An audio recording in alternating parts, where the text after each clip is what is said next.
Hello guys, welcome to Fiction Quest.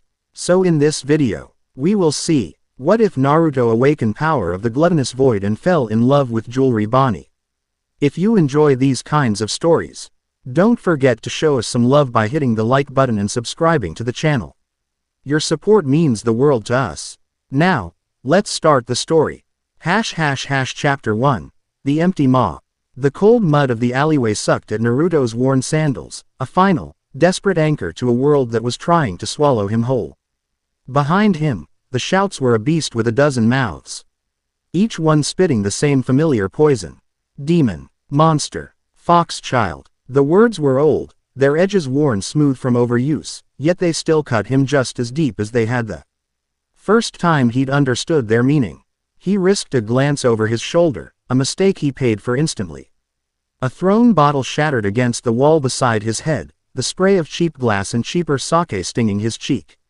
He flinched, a sob catching in his throat, and pushed himself to run faster. His lungs burned, his small legs, all sharp angles and knobby knees, pumped until they screamed in protest. He was 10 years old, and he had been running for what felt like his entire life. But this was different. Usually, the chase was a sport for the villagers, a way to vent their frustrations on a target that couldn't fight back. Tonight, the sport had turned into a hunt. The air was thick with the anniversary of the Kyuubi's attack, and the raw, festering hatred that always simmered beneath Konoha's placid surface had boiled over. He saw the dead end before he reached it. A high brick wall, slick with moss and grime, loomed like a tombstone. Panic, cold and sharp, pierced through the hot fear that had been driving him. He skidded to a halt, the worn soles of his shoes finding no purchase. He spun around, his back hitting the rough brick, and faced the mouth of the alley.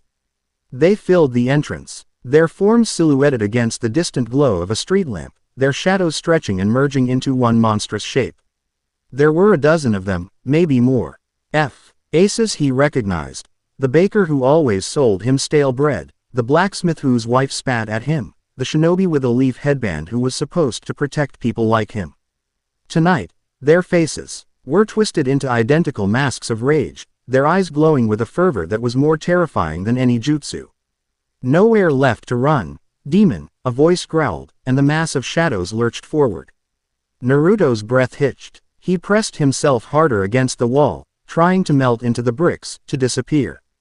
His heart hammered against his ribs like a trapped bird. He could feel the rations of their approaching footsteps through the ground. The smell of sweat and alcohol and pure, undiluted malice washed over him. He squeezed his eyes shut. He didn't want to see the fists, the feet, the jagged edges of the broken bottles they held. He just wanted it to be over. He wanted the loneliness to end.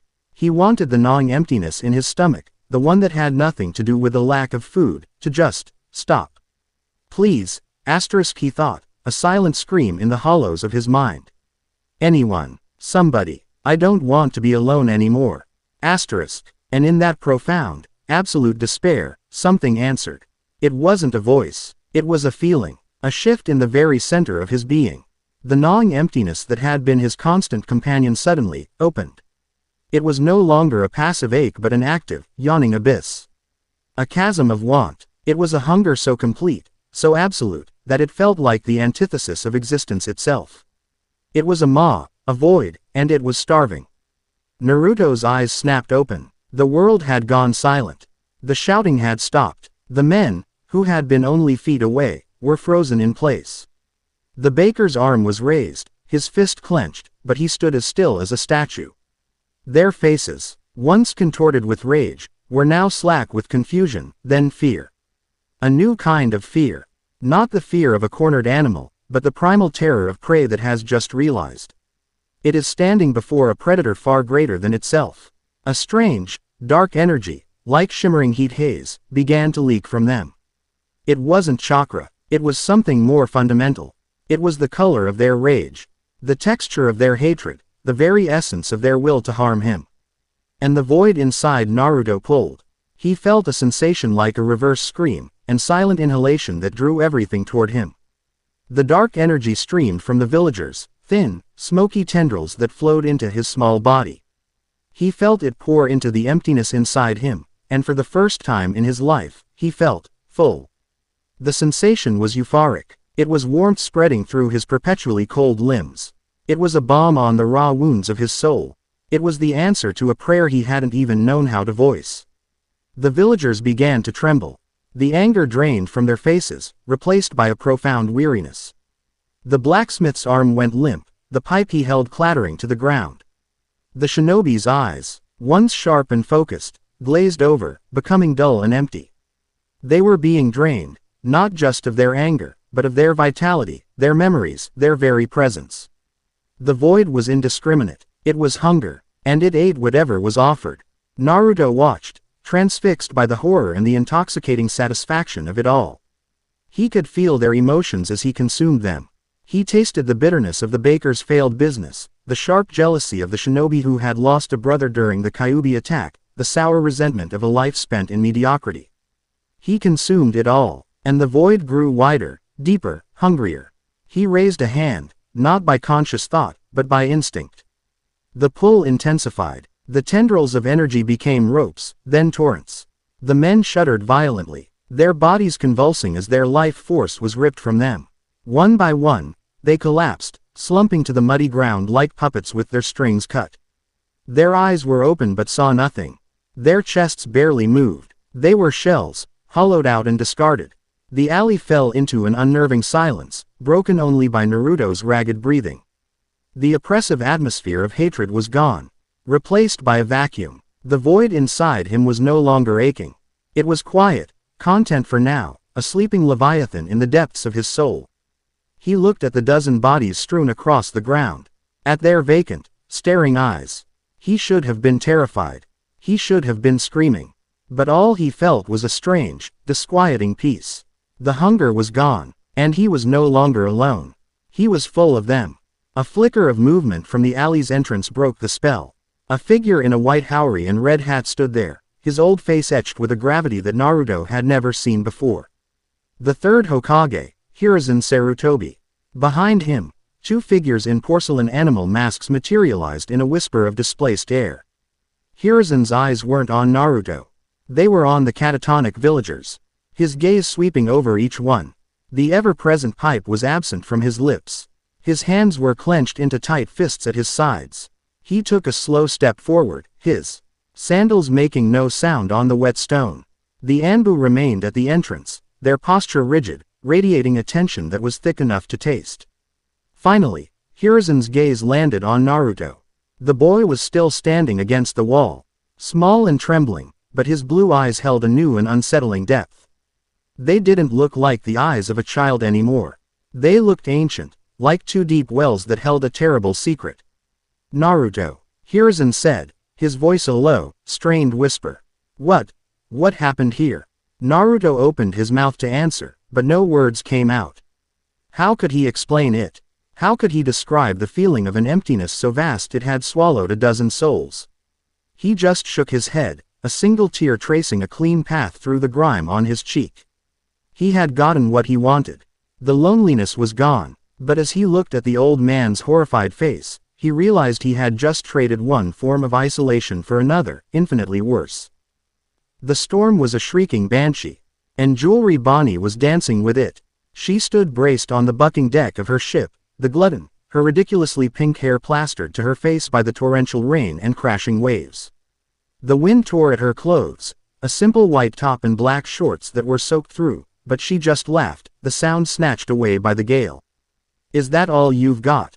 She yelled at the churning, black sky. My grandmother throws a better tantrum than this. Captain, a voice roared from behind her. It was Gotti, her first mate, a mountain of a man with a perpetually worried expression that looked comical on his brutish face. We need to turn back. The rudder's about to snap. Turning back is for people who have somewhere to go. Bonnie shot back, her grin a feral slash in the dim light of the storm. Besides, the Marines are that way. I'd rather kiss a sea king than let those government dogs put a leash on me again. They had been running for 3 days, ever since they'd liberated a celestial dragon's personal food galley. The haul had been glorious. Fruits that could only be found in the Sky Islands, wines aged for centuries, a leg of roast boar so perfectly cooked it made her weep. It had been worth the chase. It was always worth it. Freedom, and a full stomach to enjoy it with, were the only things that mattered. A monstrous wave, a moving wall of dark water, rose up before them. Gotti swore, a string of curses that would make a sailor blush. The other members of her small crew, clinging to the rigging and railings, looked to her, their eyes wide, with a mixture of terror and unwavering faith. Bonnie's grin widened. "Hold on tight," she screamed, and then did the last thing any sane captain would do. She steered the ship directly into the wave's heart. For a moment, the world was nothing but water and pressure. The ship groaned, the ancient wood screaming in protest as it was submerged. Bonnie held her breath, her grip on the wheel iron tight, her knuckles white. She felt the ship shudder, felt the rudder give way with a sickening crack, but she held her course. Then, with a sound like the world being born, they burst through the other side of the wave. Launching into the air, they hung there for a breathless second, suspended between the angry sea and the angrier sky, a tiny, defiant speck of wood and will. Then they crashed down. The impact was brutal. Wood splintered. The main mast, already weakened, snapped with a deafening crack and came crashing down onto the deck, its sailcloth canvas trapping two of her crew. Shit. Bonnie abandoned the now useless wheel and darted across the lurching deck. Her movements were unnaturally fluid, almost like she was skating on the slick wood. She reached the fallen mast, the heavy beam pinning her men. It was too heavy to lift. She didn't have time to find a lever. So, she did what she did best. She touched the wood. A strange, pinkish aura pulsed from her fingertips. The solid, waterlogged oak began to change. It warped, groaned, and in the space of a heartbeat, it decayed, turning from sturdy timber to gray, brittle rot. The entire section of the mast crumbled into a pile of damp splinters and dust. Her two crewmates scrambled out from under it, shaken but unharmed. "Thanks, Captain," one of them gasped. Bonnie just winked, though the effort cost her. A wave of dizziness washed over her, and she stumbled, catching herself on the railing. Using her power on inanimate objects always took a toll, a draining emptiness that made her ravenously hungry. Her victory against the wave was short-lived. The sea, as if enraged by their survival, had one final trick. A whirlpool, a swirling vortex of unimaginable power, was opening up directly in their path. With no rudder and a broken mast, they were helpless. "Well," Bonnie said, her voice strangely calm as she looked at the swirling maw that was about to claim them. "This is new." Gotti lumbered to her side, his face pale. "Any brilliant ideas, Captain?" Bonnie stared into the abyss, the wind whipping her pink hair around her face. She felt a strange kinship with the vortex. It was wild, uncontrollable, and consumed everything it touched. She put her hands on her hips and, for the first time since the storm hit, her grin faltered, replaced by a look of grim determination. "Yeah," she said, her eyes fixed on the horizon past the whirlpool, where the storm seemed to be breaking. "Aim for the shore." The Glutton didn't so much sail into the whirlpool as it was violently seized. The ship was torn apart, the world dissolving into a maelstrom of splintered wood, roaring water, and the screams of her crew. Bonnie grabbed a large piece of the broken deck, held on for dear life, and let the chaos take her. The silence in the Hokage's office was heavier than any Anbu guard. Hiruzen sat behind his desk, the crystal ball before him dark, his pipe finally lit but producing smoke that seemed to curl with anxiety. Across from him, in a chair far too large for him, sat Naruto. He was clean now, wrapped in a thick blanket, but the haunted look in his eyes remained. For the past hour, Hiruzen had tried to get him to speak. He had tried kindness, authority, and pleading. Nothing worked. The boy was a locked vault. The medics had examined the villagers. Physically, they were unharmed, but their minds were gone. Blank slates. Their chakra coils were intact, but their life force, their very spirit, was depleted to a near-fatal degree. It was a phenomenon no one in Konoha had ever seen before. Two other figures stood in the shadows of the office. Danzo Shimura, his bandaged face an unreadable mask, and Orochimaru, the pale, serpentine Sannin who had been in the village on a rare visit. He had been invited by Hiruzen to offer his expertise, a decision Hiruzen was already beginning to regret. "The boy is a threat," Danzo said, his voice a dry rasp. "This is not the Kyuubi's power. This is something Other. Unpredictable. He must be contained. Given to me. I can train him. Make him a tool for Konoha. Orochimaru let out a soft, sibilant chuckle, his golden eyes, slitted like a snake's, fixed on Naruto with an unnerving intensity. A tool. Oh, Danzo, you are always so dreadfully pragmatic. Can't you see what this is? This isn't a tool. This is a key. The ability to consume me, the very essence of another being, to take their vitality, their experience, their power as your own. It is the ultimate form of existence. True immortality. Hiruzen's knuckles turned white as he gripped his desk. He is a child, Orochimaru, a child of Konoha who was just attacked by a mob. And he defended himself in a most fascinating way, Orochimaru purred, taking a step forward. Tell me, Naruto-kun, what did it feel like when you took them? Was it warm? Did it feel satisfying? Naruto flinched at the question, pulling the blanket tighter around himself. He didn't answer, but a flicker of something in his eyes, a memory of the intoxicating fullness, was all the answer Orochimaru needed. The Sannin's long tongue darted out to lick his lips. Enough, Hiruzen said, his voice sharp with command. Your consultation is over, Orochimaru. Danzo, your recommendation is noted. Now both of you, leave us. Danzo gave a curt nod and vanished into the shadows.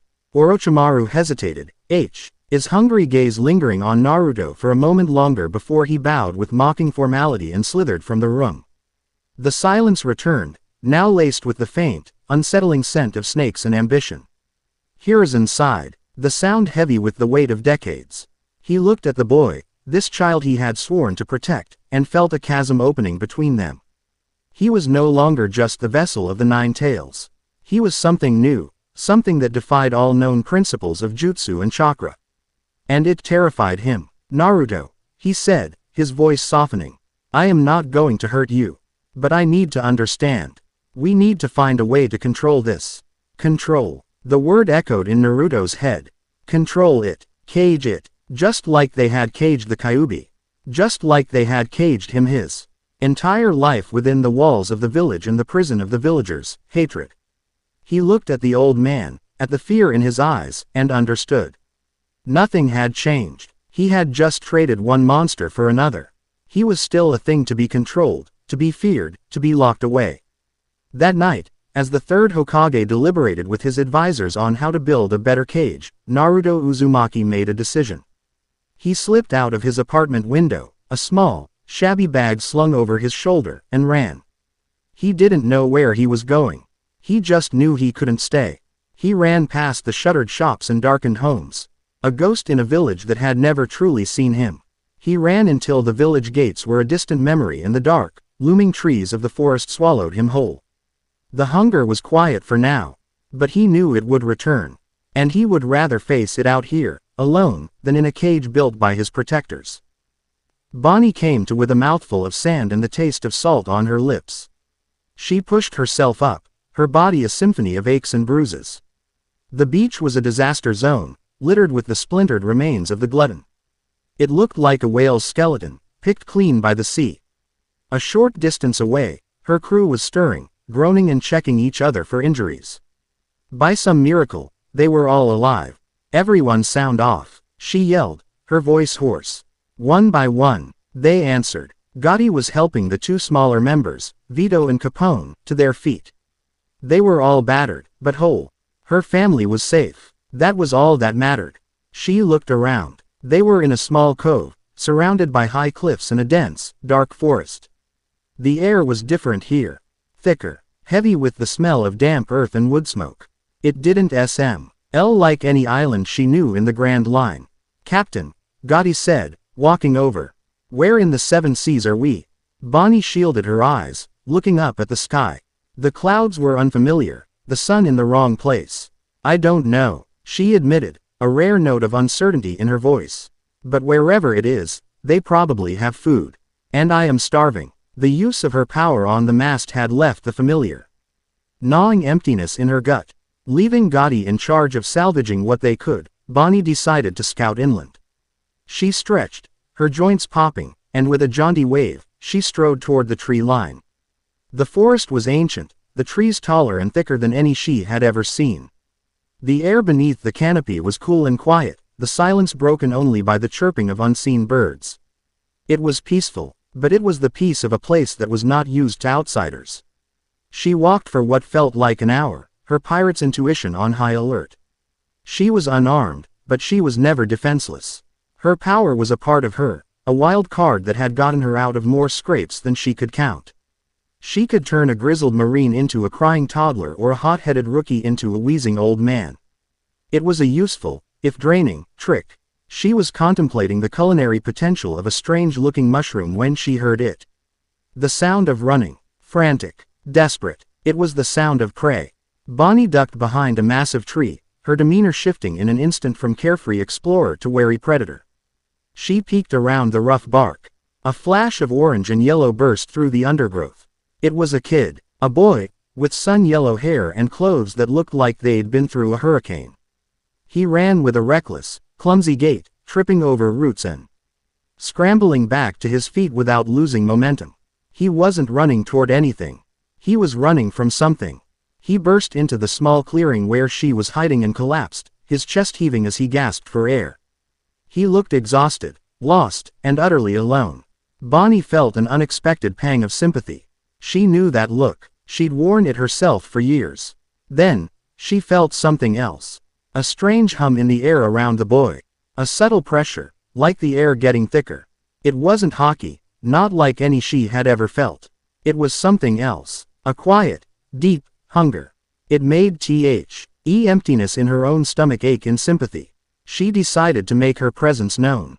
"You know," she said, stepping out from behind the tree, "if you're running from something, you usually want to cover your tracks. You left a trail a blind man could follow." The boy scrambled back, his eyes widening in alarm. He looked up at her, and she was taken aback. He had the bluest eyes she had ever seen. But they were filled with a weariness that didn't belong on a child's face. There was a wariness there, too, a deep-seated distrust that she recognized instantly. "Who are you?" he asked, his voice raspy. "More importantly, who are you?" she countered, crossing her arms and popping a hip. "Not many kids go for a morning jog in a forest this spooky."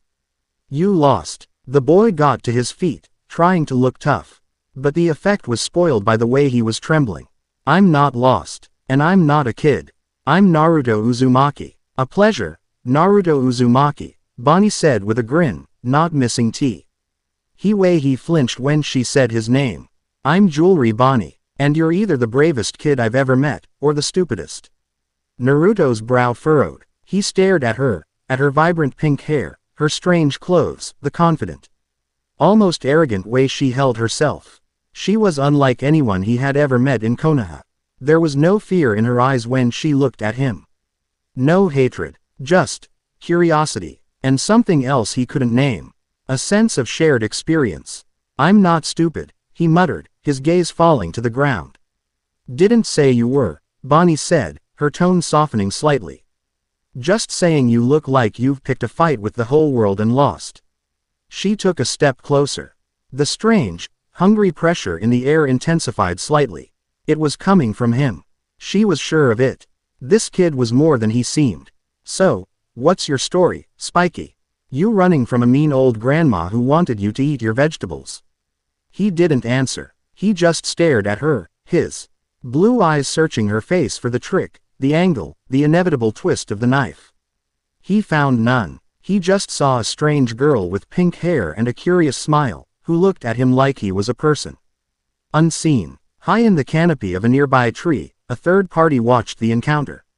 The man was dressed in a simple, gray tunic, his face unremarkable, his presence so muted he seemed to be part of the tree itself. A small, white bird, a cipher drone, perched on his shoulder. He had followed the target, Bonnie, from the sea. He had noted her strange abilities, her impossible survival. But this new development was unexpected. This boy, the agent's senses, trained to detect unique energy signatures, were screaming. The child was an anomaly, a black hole of potential that dwarfed even the woman's strange power. He raised a hand to his ear, tapping a nearly invisible device. "Observer to Central," he whispered, his voice devoid of emotion. "The target, Gluttony, has made landfall on the uncharted continent." She has made contact with a local asset. Unidentified, male, juvenile. But, he is radiating an energy signature I have never encountered. It feels vacant, all-consuming. I recommend upgrading the mission status. We may have found a second variable. He lowered his hand and continued to watch as the pink-haired pirate and the blonde-haired child stood in the quiet clearing. Two impossibly powerful forces of nature that had, by a twist of fate, just found each other. The world had no idea what was about to be unleashed. Chapter 1 End. Chapter 2, An Acquired Taste. The survivors of the Glutton had made a sorry camp in the shadow of the shipwreck. A fire, coaxed from damp wood, spat and hissed, casting flickering shadows against the splintered hull. Gotti, a man beweel, tea for brawling and loyalty in equal measure, eyed Naruto with the subtlety of a thrown boulder. The boy sat apart from the small group, hugging his knees, watching the flames with an intensity that made the hardened pirates uneasy. He was a stray, and strays were often dangerous. "Captain," Gotti rumbled, his voice low as he approached Bonney. "What's the story with the kid? He's wound tighter than a spring-loaded trap." Bonney didn't look away from the slab of strange, purple fish she was roasting over the fire. "His name is Naruto, and he's our guide," she said, her tone leaving no room for argument. She took a massive, almost obscene bite of the cooked fish, chewing with a gusto that suggested it was the finest meal she'd ever had. She swallowed, sighed in satisfaction, and then impaled another piece on her stick. "Besides, I like him. He's got fire." She sauntered over to Naruto, the roasted fish held out like a peace offering. "Hungry?" Naruto looked from the fish to her face and back again. His stomach was a hollow, aching pit, but the thought of eating made his skin crawl. He remembered the euphoria of the alley, the intoxicating feeling of the void being filled. Regular food felt inert, lifeless, an insult to the hunger. But he couldn't explain that. He just shook his head. "Suit yourself." Bonney shrugged and took another huge bite. "More for me." She sat down beside him, unapologetically close, her presence a bubble of warmth and noise in his silent world. She didn't press him to talk. She just ate, her crew bickering softly in the background about who was supposed to be on watch. It was a strange, chaotic kind of peace. Naruto found himself relaxing, just a fraction. The tension in his shoulders eased. He eventually gave in, his body's simple need for sustenance overriding the void's esoteric demands. He took the piece of fish Bonney silently offered him. It tasted of salt and smoke. As he chewed, he felt it, a faint whisper from the emptiness inside him. A desire, not just to eat the fish, but to consume it, to drain the lingering spark of life from its cooked cells, to take its memory of the sea and make it his own. The impulse was so strong he almost choked. He forced the bite down, his hands trembling. Bonney noticed. She stopped chewing, her sharp eyes missing nothing. She didn't ask what was wrong. She just nudged him with her shoulder. "Whatever it is, you can either let it eat you, or you can learn to eat it first." He looked at her, startled. Her expression was unreadable, but her eyes held a flicker of understanding that struck him deeper than any platitude Hiruzen had ever offered. She didn't know his secret, not really, but she understood the nature of having a monster on a leash. He looked down at the half-eaten piece of fish in his hand. Eat it first. Maybe she was right. The alliance was one of convenience. Bonney and her crew needed to get their bearings, find a port, and figure out how to get back to the Grand Line. Naruto needed to get as far away from the land of fire as humanly possible. He knew the lay of the land, and she had a confidence that felt like a shield. They set off the next morning, leaving Gotti and the others to salvage what they could and promising to return with supplies and information. The forest was a different world in the daylight. Sunlight filtered through the dense canopy in shifting, ethereal beams. As they walked, the quiet hunger inside Naruto began to grow, a low hum that vibrated in his bones. The single piece of fish had been a pathetic appetizer for a ravenous god. He could feel the life pulsing around him, the ancient, slow life of the trees, the frantic, fleeting life of the insects and small animals that scurried in the undergrowth. It was a banquet, the void was starting to demand its meal. A wave of dizziness hit him, and he stumbled, catching himself on the rough bark of a tree. His vision swam. "Hey, you okay, Spiky?" Bonnie stopped, turning to look at him, her hands on her hips. I'm hungry, he managed to get out, the word feeling laughably inadequate. Yeah, me too, let's find some berries or something. No, he said, shaking his head. Not that kind of hungry. He looked at her, his desperation overriding his fear of rejection. It's my power. It needs to eat. Bonnie's eyebrows shot up. She looked him up and down, a new understanding dawning in her eyes. The strange, hungry pressure she'd felt from him in the clearing. His reaction to the food. It was starting to make a twisted kind of sense. She crossed her arms, her expression turning serious, analytical. Okay, she said, her tone pragmatic. So, feed it. What's on the menu? Naruto stared at her, stunned by her casual acceptance. He had expected her to recoil, to look at him with the same fear he'd seen in the Hokage's eyes.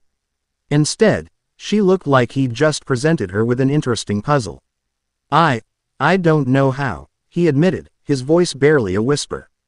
The only other time, it just happened. I took too much. The memory of the vacant eyes in the alley flashed in his mind.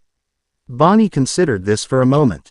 Right, so, practice. Start small. She pointed at a vibrant, purple flower growing by a mossy rock. Try that. He hesitated. The idea of willingly calling upon the void was terrifying. But the hunger was a physical pain now, a clawing emptiness that demanded to be filled. He took a deep breath, knelt by the flower, and extended a trembling hand. He closed his eyes and focused on the emptiness, on the gaping maw inside him. He didn't command it. He invited it. He felt the pull, the familiar reverse scream inhalation. A thin, almost invisible wisp of greenish energy flowed from the flower into his palm. The flower instantly withered, its vibrant purple turning to a sickly, desiccated brown, its petals crumbling into dust that scattered on the breeze. The jolt of energy was minuscule, barely a drop in the ocean of his hunger, but the satisfaction was immense. It was a taste, a promise of more. It was addictive. He snatched his hand back as if burned, his heart pounding. Bonnie watched the whole process with a morbid fascination, her head tilted. Huh, so you're like a walking graveyard. Neat trick, but you look like you just saw a ghost. It felt. He struggled for the word, good. Too good. Everything that's worth a damn feels too good, she said with a dismissive wave of her hand. The trick is not to get lost in it. You're the one holding the leash, remember. Not the other way around. Try again. Something bigger. She was relentless. For the next hour, she pushed him. He moved from flowers to patches of moss, then to entire shrubs. Each time, he focused, pulling the life force into himself, learning to control the flow. He learned to sip instead of gulp. He could feel the life, the slow, green thoughts of the plants, their simple existence turned into fuel for his void. The hunger subsided from a sharp pain to a dull, manageable ache. Then, a rabbit hopped into their path, its nose twitching. All right, final exam, Bonnie said, nudging him. Don't kill it, just borrow a cup of sugar. Naruto's stomach clenched. A plant was one thing. A living, breathing animal was another. But he looked at Bonnie's expectant face, her complete lack of judgment, and found a strength he didn't know he had. He focused, extending his will, not his hand. He pictured the void as a precise tool, a needle instead of a sledgehammer. He targeted the rabbit's stamina, its excess energy, not its core life force. A faint, shimmering aura flowed from the rabbit. The creature froze, its ears drooping. It trembled for a second, then simply lay down on the grass, looking tired but otherwise unharmed. The energy that flowed into Naruto was different. It was warm, vibrant, and alive. It was a more satisfying meal than all the plants combined. The ache in his gut vanished completely, replaced by a comfortable, peaceful fullness. He let out a breath he didn't realize he'd been holding. He'd done it. He had controlled it. Bonnie let out a low whistle. Not bad, Spiky. Not bad at all. You're a natural. She grinned, a genuine, dazzling smile that made his chest feel tight. Come on. I'm still starving for some real food. Let's go find a town and get a decent meal. My treat. For the first time since he'd fled Konoha, Naruto felt a flicker of something that resembled hope. He wasn't a monster. He was just a boy with a monster in his gut. And maybe, just maybe, he was finally learning how to hold the leash. They were less than a day's travel from the border of the Land of Fire when the forest went silent. The normal chorus of birds and insects vanished, replaced by a watchful, heavy stillness. Bonnie stopped dead, her hand dropping instinctively to her hip, where a weapon would normally be. Naruto felt it too, a prickling on the back of his neck. They were being watched. 4 figures dropped from the canopy, landing in a silent, perfect square around them. They wore the stark white and porcelain masks of the Konoha Anbu. Each mask was different: a hawk, a bear, a cat, a turtle. They moved with a liquid grace that was both beautiful and terrifying. The one in the hawk mask stepped forward. His voice, filtered through the porcelain, was cold and devoid of emotion. Naruto Uzumaki, by order of the 3rd Hokage, you were to return to the village immediately. He completely ignored Bonnie, dismissing her as an irrelevance. Naruto's blood ran cold. The old fear, the familiar terror of the cornered animal, rose up in his throat. But this time, it was mixed with something new. A cold, hard anger. He thought of Hiruzen's fearful eyes, of Danzo's covetous stare, of Orochimaru's hungry smile. Return. They didn't want him to return. They wanted to put him back in his cage. No, Naruto said, his voice quiet but firm. Hawk tilted his head. That was not a request. Do not make this difficult. He made a small hand signal, and the other 3 Anbu shifted their weight, preparing to move. Bonnie let out an exaggerated sigh, drawing all eyes to her. Look, I'm sure you guys are very important, with your spooky masks and all. But we were on our way to get lunch. So, if you could just step aside. This is official Konoha business, civilian, Hawk said, his tone sharp with irritation. Stay out of it, or you will be neutralized. Quote. Bonnie's grin was pure poison. Civilian. Honey, I've been called a lot of things, but civilian has never been one of them. And I really don't like the word, neutralized. The fight started and ended in a flash. The Anbu with the cat mask blurred, appearing behind Naruto with a kunai aimed at the back of his neck, designed to paralyze, not kill. But Naruto had been living in a world of predators his whole life. He felt the shift in the air, the killing intent. He didn't have time to dodge. He just had time to act. He spun, creating a tiny, localized void right on the tip of the kunai. The razor-sharp steel met the pinprick of nothingness and simply ceased to exist, crumbling into metallic dust. The cat Anbu's eyes widened behind her mask in shock. The momentary hesitation was all Naruto needed.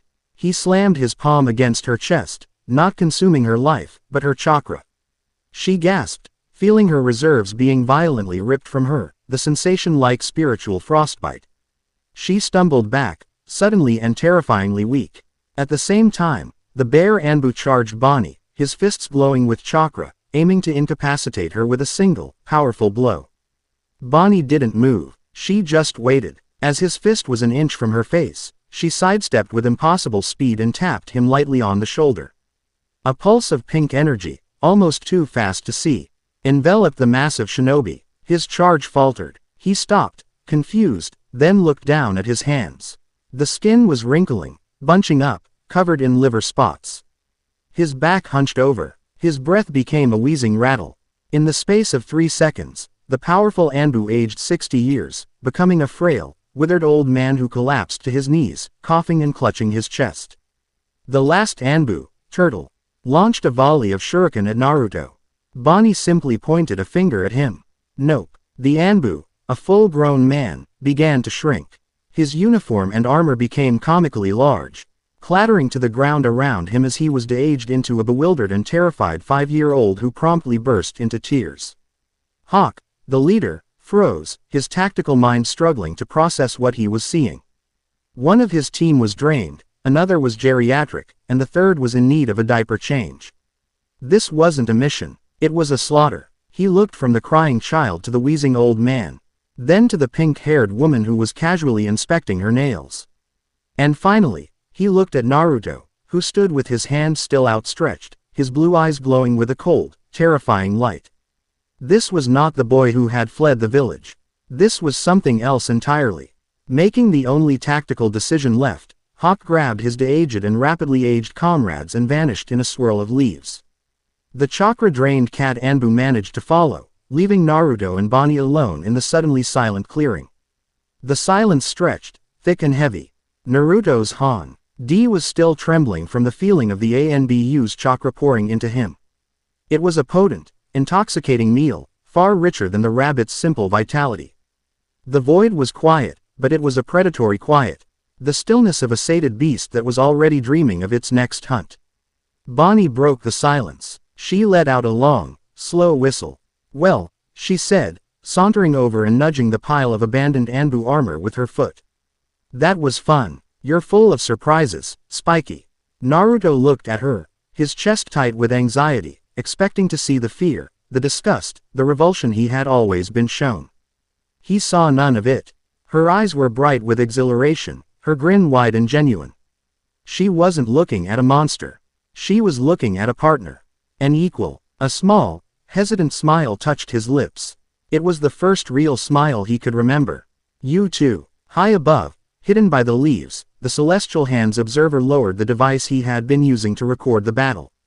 His face, usually a mask of professional detachment, was pale. He had seen powers that defied logic, abilities that broke the known laws of the world. But this was different. This wasn't just power. This was blasphemy. He tapped his earpiece, his voice a strained whisper. "Observer to Central. Report update. Target Gluttony's ability confirmed as temporal manipulation of organic matter. RGET. Void. Demonstrates potent energy absorption capabilities, effective against chakra. Both are highly proficient in combat. They neutralized an elite shinobi squad in under 30 seconds. He paused, taking a steadying breath. Recommending immediate threat level upgrade. Designation: Omega Prime. These are not mere variables. They are world-ending catalysts.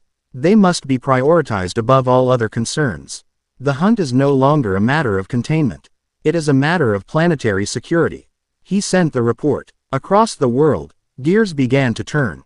Powerful, hidden figures read his words, their faces grim. The lives of the boy who consumed existence and the woman who commanded time had just lost any semblance of simplicity. They were no longer just runaways. They were the world's most wanted. Chapter 2 End. Chapter 3. The Price of a Meal. The town of Shiokase was dying on its feet. It clung to the coast of the land of tea like a barnacle that had forgotten the tide, its salt ached buildings sagging with a weariness that went bone deep. As Naruto and Bonney walked down the main street, a profound listlessness hung in the air, thick and cloying as the humid sea breeze. The few people they saw moved with the slow, shuffling gait of the sleep-deprived, their faces pale and their eyes shadowed with a haunting apathy. Fishing nets lay in tangled heaps on the docks, rotting in the sun. It was a port town with no will to go to sea. "This place gives me the creeps," Bonney muttered, wrinkling her nose. "It feels drained." Naruto nodded, his hand instinctively going to his stomach. He felt it too, but for him, it was a more specific sensation. A faint, rhythmic hum resonated in the emptiness inside him, a siren song for his particular brand of hunger. It was a slow, street-eating pulse coming from the center of the town, a constant, low-level drain that was sucking the entire settlement dry. It wasn't the chaotic, vibrant energy of a living thing. It was colder, more deliberate, like a machine with an appetite. "Something's wrong here," Naruto said, his eyes scanning the vacant faces of the townspeople. He saw his own loneliness reflected in their collective emptiness. And a cold anger began to smolder in his gut. They found the town's only tavern, a dingy establishment where the sake tasted like watered-down regret. The patrons were slumped over their tables, their conversations muted, their movements lethargic. It was less a place of revelry and more a waiting room for the end. Bonney slammed a heavy coin on the bar, the sound unnaturally loud in the quiet room. "Two of whatever's strongest, and a plate of whatever's edible," she announced to the haggard-looking bartender. "And some information. What's the deal with this town? Did somebody die and forget to tell you all to fall over?" The bartender just polished a glass with a dirty rag, his eyes downcast. But an old man sitting in the corner, his face a roadmap of wrinkles and sea salt, looked up. His eyes, though tired, held a spark of something that wasn't quite extinguished. After a moment's hesitation, he motioned for them to join him. "It's the daimyo, the old fisherman whispered, his voice dry as sand. Kujmitsu. He arrived a year ago. Promised us protection, trade, a new life. He let out a bitter, wheezing laugh. He built his fortress on the bluff, and then he brought out the artifact. Artifact. Naruto leaned in, the hum in his gut growing stronger at the word. A great black stone. An obelisk. He called it the heart of prosperity. The old man's hands trembled as he gripped his cup. Then came the spirit tax. He said the stone required an offering of our vitality to bless the town. A small price for prosperity, he called it. At first, it wasn't so bad. A little tiredness. But the tax keeps getting higher. Now we're all just fading. We don't have the energy to fish, to farm, to live. We're being consumed, a little bit more each day. Bonnie's hand clenched into a fist on the table. Her easygoing demeanor had vanished, replaced by a cold, sharp fury that made the air around her crackle. The casual, systemic cruelty of it all. It was a story she knew all too well. It was the story of the world nobles, of gods in high castles bleeding the world dry for their own comfort. Naruto felt a wave of nausea. A machine that consumed life force. A tax on vitality. It was a crude, monstrous parody of what was inside him. He looked at the drained, hopeless faces in the tavern and saw the alley in Konoha, the vacant stares of the men he had hollowed out. Kujmitsu wasn't just killing these people. He was erasing them. And the void inside Naruto sang. The obelisk, this heart of prosperity, was a concentrated feast. It was the distilled life force of an entire town, a buffet of stolen energy. The hunger inside him wasn't just a desire anymore, it was a screaming, desperate, clawing need. The power it promised was intoxicating. He could feel it, a vision. In the back of his mind. Of taking it all, of filling the emptiness so completely that it would never ache again. The thought terrified him more than any Anbu. He stood up abruptly, the legs of his chair scraping against the floor. We should go. Bonnie looked at him, her eyes narrowed. Go. Go where? We can't just leave them like this. You don't understand, Naruto said, his voice tight, his hands shaking. That thing, the obelisk. What it's doing, it's like me. If I get close to it, I don't know if I can control myself. I might become him, was the thought he couldn't voice. I might like it. Bonnie stood up and faced him, her gaze unwavering. So what? You're afraid. Good. Be afraid. But look at these people, Naruto. They're not even free enough to be afraid. They're just empty. Is that what you want for them? It's not our fight. He shot back, his voice cracking. The hell it isn't, she snapped, her voice low but fierce, drawing the attention of the entire tavern. They spent my whole life running from people who think they have the right to own other people's lives. Men who sit in high castles and drain the world to make themselves feel powerful.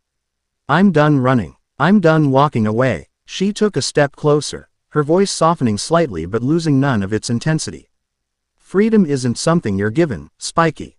It's something you take. And sometimes, you have to burn the whole rotten system down just to feel the warmth of the flames. You have a power that scares you. Fine. Use it. Show it who's in charge. Or you can let it rule you for the rest of your life. Her words hit him like a physical blow. He looked from her passionate, furious face to the empty eyes of the old fisherman, and the conflict inside him reached a breaking point. His fear of his own power. Or his fear of becoming the very thing he hated. Bonnie wasn't just asking him to fight a tyrant. She was asking him to fight himself. And she was the first person who believed he could win. He took a deep, shuddering breath. The screaming of the void didn't stop, but for the first time, he felt like he could scream louder. Okay, he said, his voice quiet but steady. What's the plan? A slow, dangerous grin spread across Bonnie's face. Simple. I'll make a scene. You go for the heart. Daimyo Kujmitsu's fortress was an ugly, black stone carbuncle on the landscape, a monument to arrogance. The two samurai guarding the massive, iron-banded gates looked bored. Their apathy was a reflection of the town they lorded over. Then they saw her, a woman with hair the color of a fever dream, strolling toward them like she owned the place. Private property. State your business, one of them grunted, barring the way with his spear. Bonnie gave him a dazzling smile. My business. I'm here to file a complaint with management. Your establishment is a little draining. She reached out and patted the huge wooden gate as if it were a pet. And your decor is dreadful. A pink aura, bright and shocking, pulsed from her hand. The guard who had spoken took a half step back, his eyes widening in confusion. The gate, made of ancient, solid oak, began to warp and decay at a speed that defied reality. The wood grayed, splintered, and in the space of a single, silent breath, 1,000 years of rot consumed it. The entire structure collapsed into a pile of fine, gray dust and rust. Ted iron bands that clattered to the ground. The two samurai stared, dumbfounded, at the empty space where a gate had been seconds before. That's better, Bonney said, dusting off her hands. The alarm was raised. Guards poured from the courtyard, their swords drawn. Bonney just laughed, a sound of pure, unadulterated chaos. A large, brutish samurai charged at her, his blade raised for a killing blow. Bonney didn't even bother to dodge. She just wagged a finger at him. She chided. Respect your elders. The charging samurai was enveloped in the pink glow. His momentum carried him forward. But his body was betraying him. His muscles withered, his skin wrinkled, his hair turned white and fell out in clumps. By the time he reached her, he was a stooped, wheezing centenarian who collapsed at her feet. His sword clattering beside him as he gasped for breath. The other guards hesitated, a ripple of fear breaking their discipline. Bonney took advantage of it, darting into the crowd. A touch here, a tap there. A powerful swordsman suddenly found himself in the clumsy, awkward body of a 14-year-old, tripping over his own feet. Another, a seasoned veteran, was reduced to a pudgy, screaming toddler. Sitting amidst the chaos and crying for his mother. It wasn't a battle. It was a playground for a temporal goddess, and she was having the time of her life. While the fortress entrance devolved into a surrealist nightmare, Naruto slipped through the chaos. He moved like a shadow, all the years of hiding and running from mobs turned into a potent tool for infiltration. The fortress was cold and silent, the air inside humming with the energy of the obelisk. The pull was almost overwhelming now, a physical force that tugged at the void within him. He followed it, his heart pounding a rhythm of fear and anticipation. He found the throne room. It was a vast, opulent chamber, but the riches were tainted by the oppressive energy that filled the space. In the center of the room stood the obelisk. It was a shard of polished midnight, 10 feet tall, humming with a barely audible thrum. Dark, smoky tendrils of energy, the stolen life force of the town, snaked through the air, feeding into it. Standing before it, his back to the door, was a large man in decadent robes. Daimyo Kagemitsu. I was wondering when the source of the disturbance would present himself, Kagemitsu said without turning around. His voice was oily and self-satisfied. I must confess, I did not expect a child. He turned, and Naruto saw a man whose body was bloated with stolen power. His skin had an unhealthy sheen, and his eyes glowed with a faint, dark light. He was a parasite, fat and happy in the heart of his host. What you are doing is wrong, Naruto said, his voice shaking slightly. Kagemitsu chuckled. Wrong, child. There is no right or wrong. There is only balance. The world is a chaotic, unbalanced thing. The strong consume the weak. It is the way of things. He gestured to himself. As if representing a larger body, we merely seek to impose order on that chaos. This town's excess energy is a small tithe, a necessary sacrifice to fuel a far greater cause. They're not a sacrifice, Naruto growled. They're people. They are a resource, Kagemitsu corrected him calmly. He raised a hand, and the dark energy from the obelisk flowed toward him, coalescing into a long, black spear. And you, child, you radiate an energy I have never felt. A beautiful, perfect emptiness. You will make a fine contribution to the cause. He lunged, the spear of solidified life force cutting through the air. Naruto dodged, the weapon striking the stone floor and leaving a sizzling, corroded scar. Kagemitsu was fast, his movements unnaturally fluid, powered by the obelisk. He pressed the attack, a whirlwind of dark energy strikes. Naruto was on the defensive, unable to get close. Every time Kagemitsu's weapon struck near him, the void flared, desperate to consume the energy. An idea sparked in his mind, a dangerous, reckless idea. He stopped dodging and stood his ground. He held up his hand as Kujmitsu thrust the spear at his chest. Instead of trying to block it, he opened the maw. The tip of the spear dissolved an inch from his palm, the dark energy siphoning into him in a satisfying torrent. It was like drinking pure lightning. Kujmitsu's eyes widened in shock as his weapon was unmade before his eyes. "What are you?" the daimyo breathed, a flicker of fear finally entering his voice. Naruto didn't answer. The taste of the stolen life force was potent, powerful. But it was tainted. It was filled with the despair and weariness of the townspeople. It was a hollow meal. He looked at Kujmitsu, at the source of the poison, and the void inside him made its choice. He didn't want the second-hand meal from the obelisk.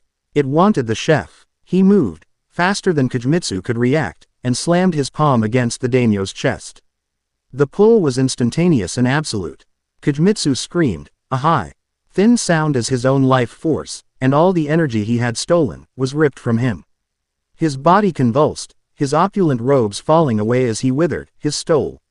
Vitality consumed in a matter of seconds. He collapsed, a dry, empty husk on the cold stone floor. Naruto stood over the body, breathing heavily. The rush of power was immense, dizzying. And then he looked at the obelisk. It hummed, a silent invitation. Take it, all of it, become a god. The promise whispered through him, a seductive poison. He could feel the lives of thousands trapped within it. A reservoir of power that would silence the hunger forever.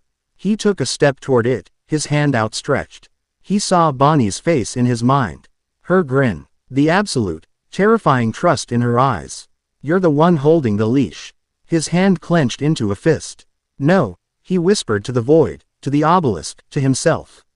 I am. He turned his back on the tempting song of the artifact.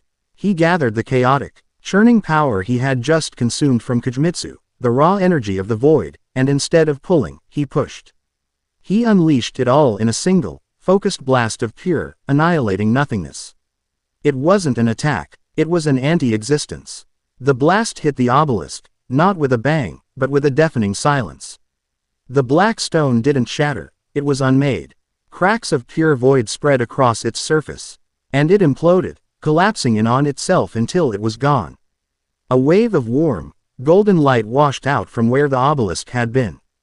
The stolen life force, now free, rushed out of the fortress and back to the town of Shiokes. When Bonnie found him, he was on his knees in the center of the ruined throne room, the empty robes of the daimyo lying nearby like a shed skin. He looked up at her, exhausted. But his eyes were clear. The manic hunger was gone, replaced by a calm, steely resolve. She walked over, surveyed the scene, and whistled. Redecorating. I like it. Very minimalist. She offered him a hand up. He took it. Her grip was firm and steady. They left the fortress without a word. Below them, the town of Shiokes was stirring as if waking from a year-long slumber. Color was returning to the world. People were emerging from their homes, blinking in the sunlight, a confused but growing joy spreading through the streets. For the first time in a long time, the town was alive. Naruto and Bonnie didn't stay for the celebration. They slipped away, two shadows leaving the dawn they had created. As they walked down the road leading out of town, Bonnie bumped her shoulder against his. Not bad, Spiky, she said, a genuine warmth in her voice.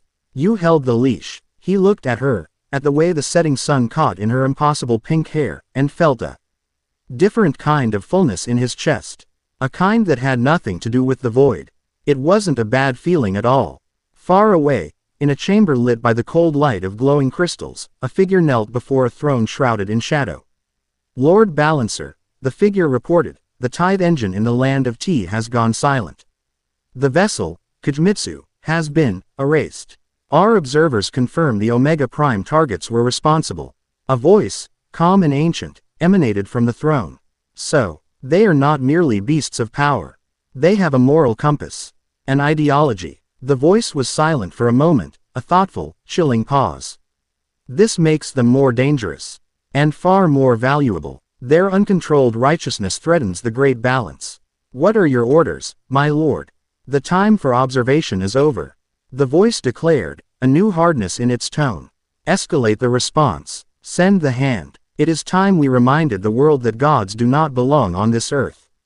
Only balance. Chapter 3 End. Chapter 4. A Feast for the Senses.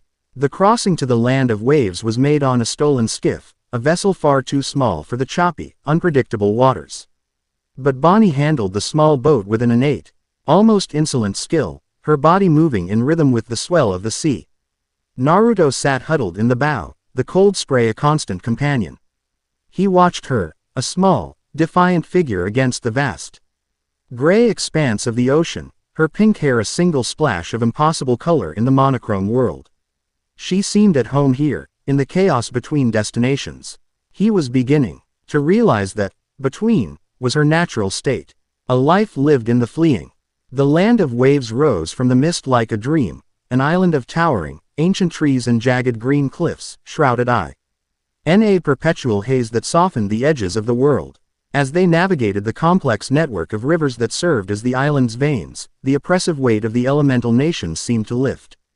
The air here was different, thick with the scent of salt, mist, and unfamiliar blossoms. There were no high walls, no guarded gates, no glares from suspicious shinobi. The houses they passed were built on stilts over the water, connected by a web of rickety-looking wooden bridges, their walls painted in bright, cheerful colors. It was a world away from the drab, militaristic utility of Konoha. They found a small, secluded inlet to moor their stolen boat, hiding it beneath the drooping branches of a massive willow tree. They walked into the main port town, a bustling, chaotic place that assaulted the senses. The smells of grilling fish, exotic spices, and damp wood mingled in the air. The sounds were a cacophony of merchants hawking their wares, children laughing, and the constant, rhythmic lapping of water against the docks. For Naruto, it was overwhelming. In Konoha, the loudest sound was often the silence of being ignored. Here, the noise was a warm blanket of life. First things first, Bonney declared, her eyes gleaming with a singular, primal focus that Naruto was beginning to recognize. Food, real food. I'm so hungry I could eat a sea king, raw. She led him to a small, open-air restaurant perched on the edge of a dock. The proprietor, a stout woman with arms as thick as mooring ropes, greeted them with a booming laugh and a plate of complimentary pickled vegetables. Bonney ordered with the reckless abandon of a queen, pointing at half the items on the menu. Dishes began to arrive in a steady, glorious stream, skewers of grilled squid glazed with a sweet, dark sauce. Bowls of steaming noodle soup with rich, cloudy broth, plates of delicate, raw fish that melted on the tongue, and a small mountain of rice. Naruto had never seen so much food in his life. At Ichiraku, he always ordered the same miso ramen, because it was all he could afford. He ate this strange, new feast with a tentative reverence, savoring each bite. He watched Bonney, who ate with a fierce, joyous passion. She didn't just eat, she conquered. She devoured each dish as if it were a personal victory. You know, she said, her mouth full of rice, this is what freedom tastes like. He looked at her, confused. It tastes like squid. She swallowed and laughed, a genuine, throaty sound. No, Spiky, it's the choice. Eating what I want, when I want, as much as I want. Before, every meal was a performance. Tiny portions of fancy nonsense, served on plates that cost more than this whole town. Every bite was a reminder that I was just another pretty thing they owned. She stabbed a piece of fish with her chopstick, her eyes distant for a moment. They could control what I wore, where I slept, who I talked to. But they couldn't control this. She gestured to her stomach. The hunger. It was the only thing that was truly mine. Naruto stopped chewing. He looked at the half-eaten skewer in his hand. He understood. He thought of his own hunger, the gnawing void that had been his only constant companion. It was a curse, a terror, a monster on a leash. But it was also his. It was the one part of him that Konoha couldn't touch, couldn't ignore, couldn't cage. In a strange, terrifying way, it was his freedom, too. I get it, he said quietly. She looked at him, her sharp gaze softening. Yeah, she said, a small, sad smile on her lips. I figured you would. They stayed in the land of waves for days that melted into a week. They found lodging in a small guest house run by an elderly couple who asked no questions and were content to be paid in cash. For the first time, Naruto felt the simple rhythm of a life not defined by survival. They explored the island, Naruto's initial hesitance slowly giving way to a boyish curiosity that Bonney delighted in encouraging. He leer Ned to skip stones across the misty surface of a still lake. She taught him how to haggle with merchants, a skill she had perfected to a high art. He saw the great Naruto Bridge, a colossal, unfinished monument of steel and hope that stretched out into the mist. He stared at the name, carved into a temporary plaque, and felt a strange, hollow ache in his chest. A monument to a hero he would never be, in a world he no longer belonged to. One evening, they sat on the edge of a cliff overlooking the sea, watching the sun burn its way through the thick layer of mist, painting the clouds in fiery shades of orange and pink. The comfortable silence that had grown between them was a language of its own. What was it like? Bonney asked, her voice soft, not looking at him. Before you ran. Naruto didn't pretend to misunderstand. He picked at a loose thread on his worn pants. Empty, he said. It was like living in a house full of people, but they all pretended I was a ghost. They'd look right through me. Or they'd look at me like I was something they'd scraped off their shoe. He hugged his knees, the old pain a familiar weight. The worst part was, I didn't know why. I spent my whole life trying to get them to see me. Pranks, yelling, acting like an idiot, anything to make them look at me. To feel like I was really there. He risked a glance at her. She was listening, her expression unreadable, her gaze fixed on the horizon. The night I found you, he continued, his voice barely a whisper, they weren't looking through me anymore. They were looking at me. And they wanted to kill me. And the void, it answered. It made them see me. It filled up the empty space. But it's not the same. No, she agreed, her voice still quiet. It's not. She finally turned to look at him, her eyes reflecting the dying light of the sun. Filling a hole and healing it are two different things, Spiky. You filled the hole with their hate. It'll hold you for a while, but it's not a foundation you can build on. A phantom ache throbbed in his stomach, a reminder of the void's quiet, patient presence. A wave of dizziness washed over him, a side effect of not having fed the hunger. He swayed slightly, and Bonnie's hand shot out, steadying him, her grip surprisingly strong. Her touch was warm. The ache subsided. What about you? He asked, eager to shift the focus away from himself. What were you running from? Her hand dropped from his shoulder. The playful, confident mask slipped back into place, but he could see the cracks in it now. The same thing, more or less, she said with a careless shrug. People who thought they were gods, trying to own a ghost. She stood up, brushing the dirt from her shorts. Come on, I saw a place in town that sells dango. I bet I can eat more than you. It was her way of closing the door, and he knew not to push. But the door had been opened, just a crack. He had seen a glimpse of the girl behind the pirate captain, and he knew her hunger was just as deep as his own. The feeling of being watched started as a subtle itch between his shoulder blades. Naruto tried to ignore it, dismissing it as the lingering paranoia of a life on the run. But it grew, a persistent, unnerving pressure that followed them through the crowded market streets and the quiet, misty forests. Bonney felt it too. Her posture grew a little stiffer, her laughter a little sharper. Her eyes constantly scanning the periphery. We've got a tale, she said one afternoon as they sat by a river, pretending to fish. And they're good, not like those masked morons from your village. What do we do? Naruto asked, his hand resting on the pouch of kunai he had bought in town. We let them make the first move, Bonney said, her eyes fixed on the bobber on her line. No point running until we know what we're running from. Could be bounty hunters. Could be the government spooks Kimitsu was working for. Her expression darkened. Could be worse. The first move came 3 days later. They were walking along a narrow, cliffside path when they were ambushed. Not by Anbu, not by men in black suits. It was a group of local thugs, missing nin from the land of mist judging by their tattered headbands. They were third-rate at best, their movements clumsy, their killing intent sloppy. Well, their leader sneered, a man with a scarred face and a rusty, oversized blade. 2 little birds, far from their nest. We hear there's a high price on the heads of runaways these days. Bonney and Naruto exchanged a look.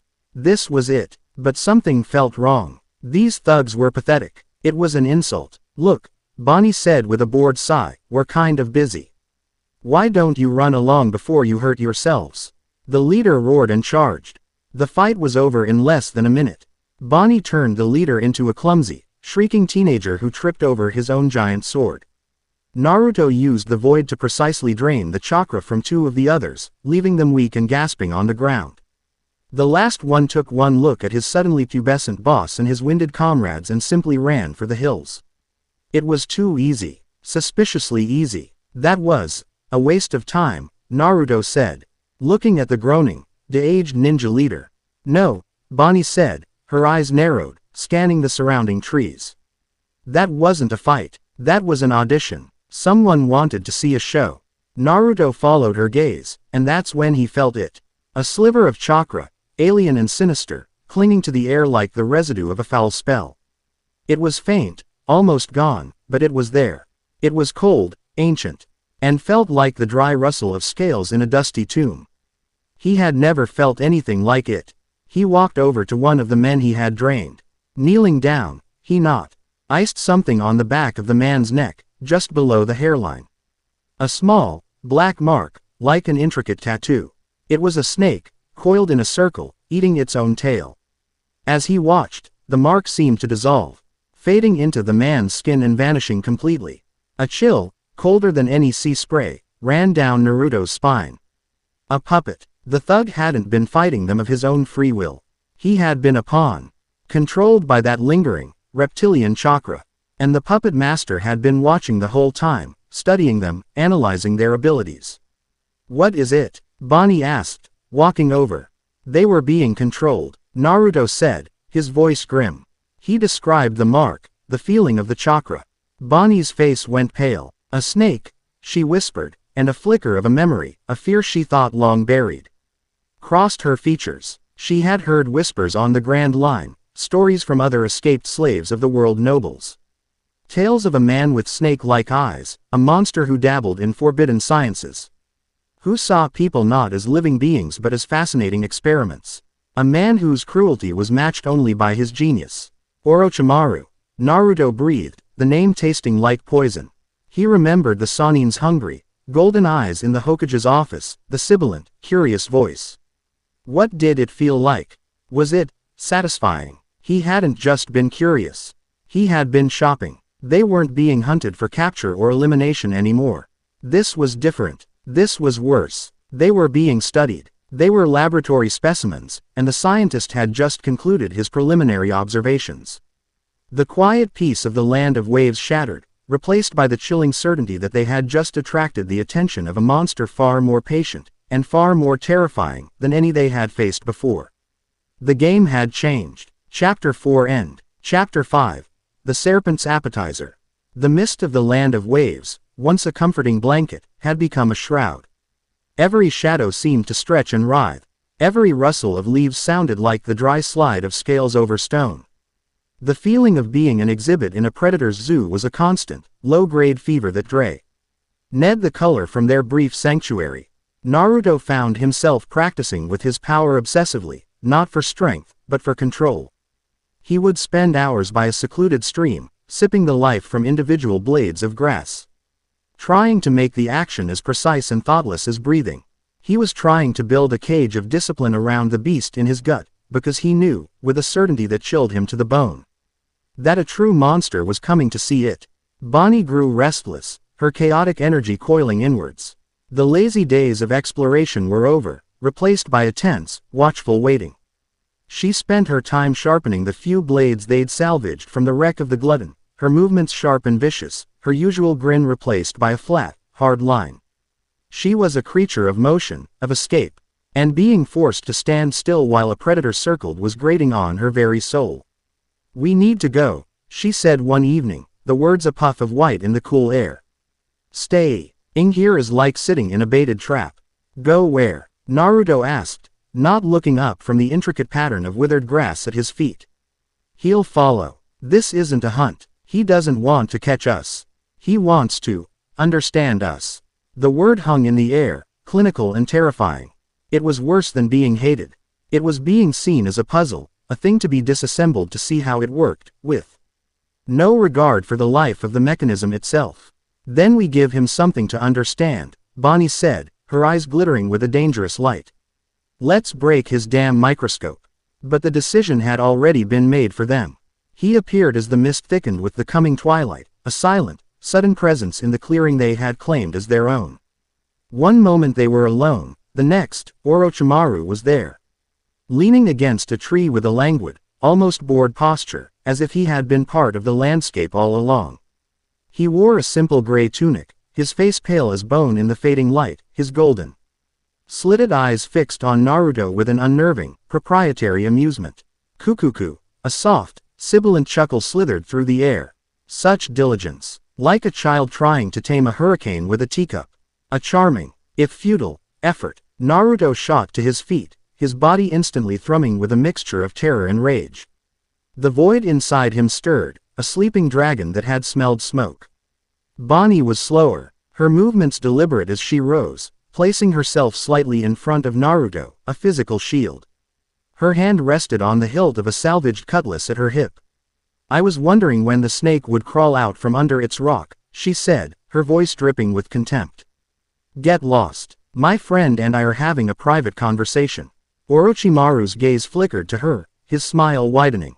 Ah, the temporal anomaly. Jewelry Bonney. A rare specimen indeed. The power to unravel time's tapestry in the flesh.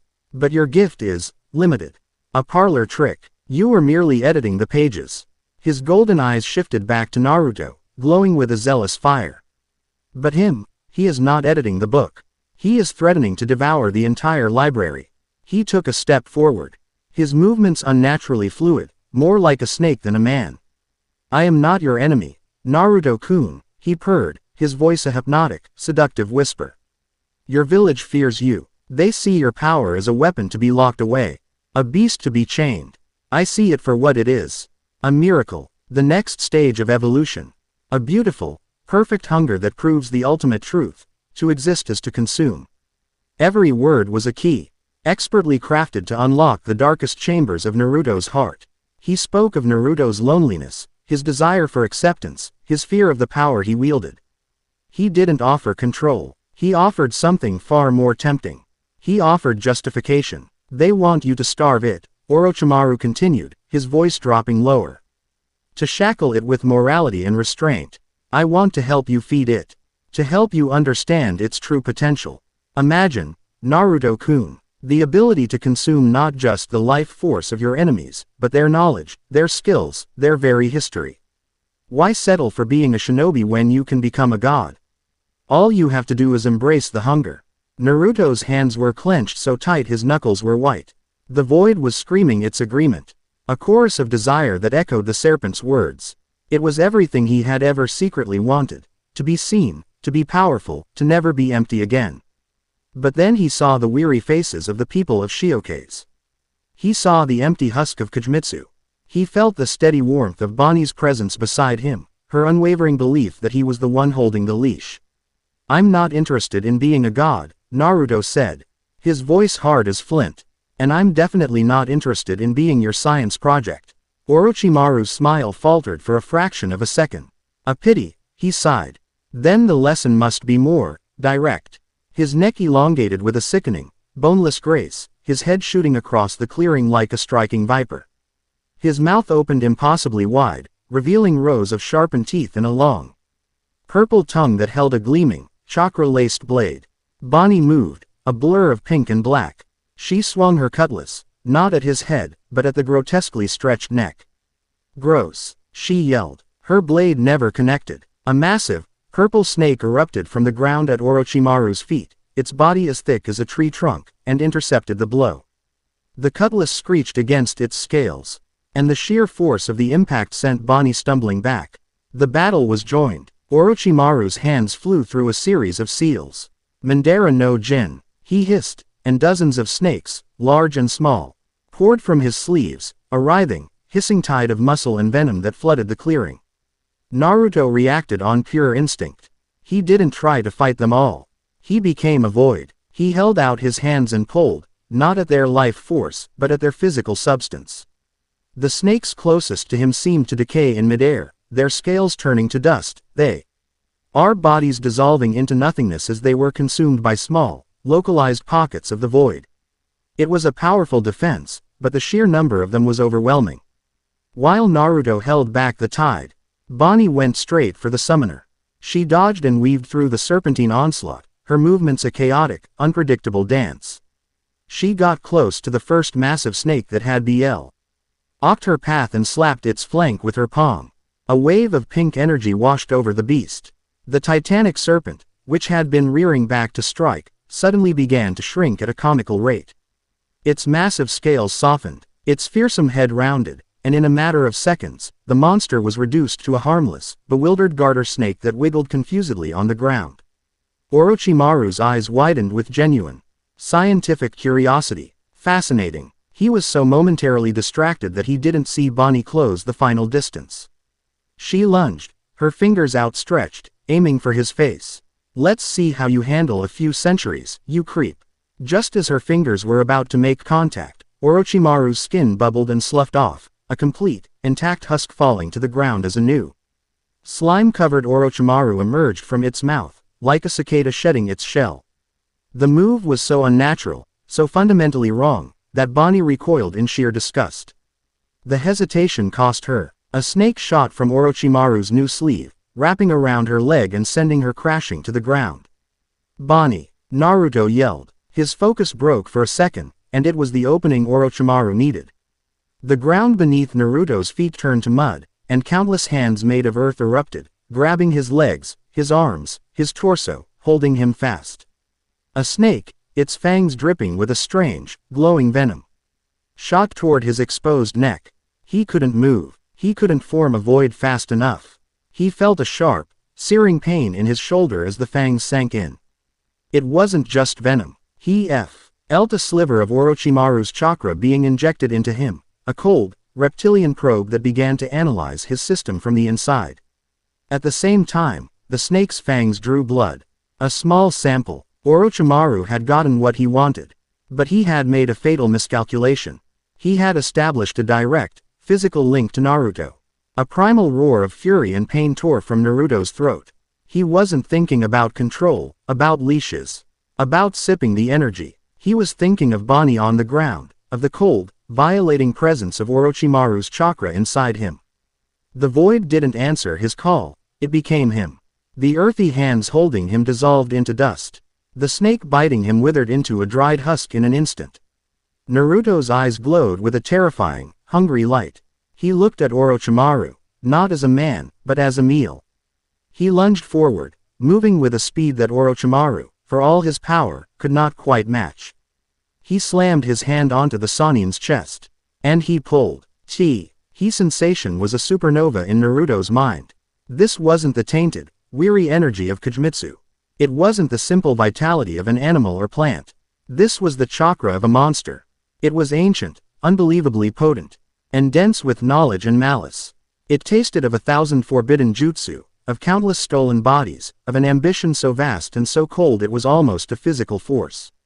It was the most intoxicating, terrifying, and utterly satisfying thing the void had ever consumed. Flashes of things he couldn't comprehend flooded his mind. Laboratories filled with screaming subjects, ancient scrolls detailing unspeakable rituals, the sensation of shedding one's own skin, the cold immortality of the snake.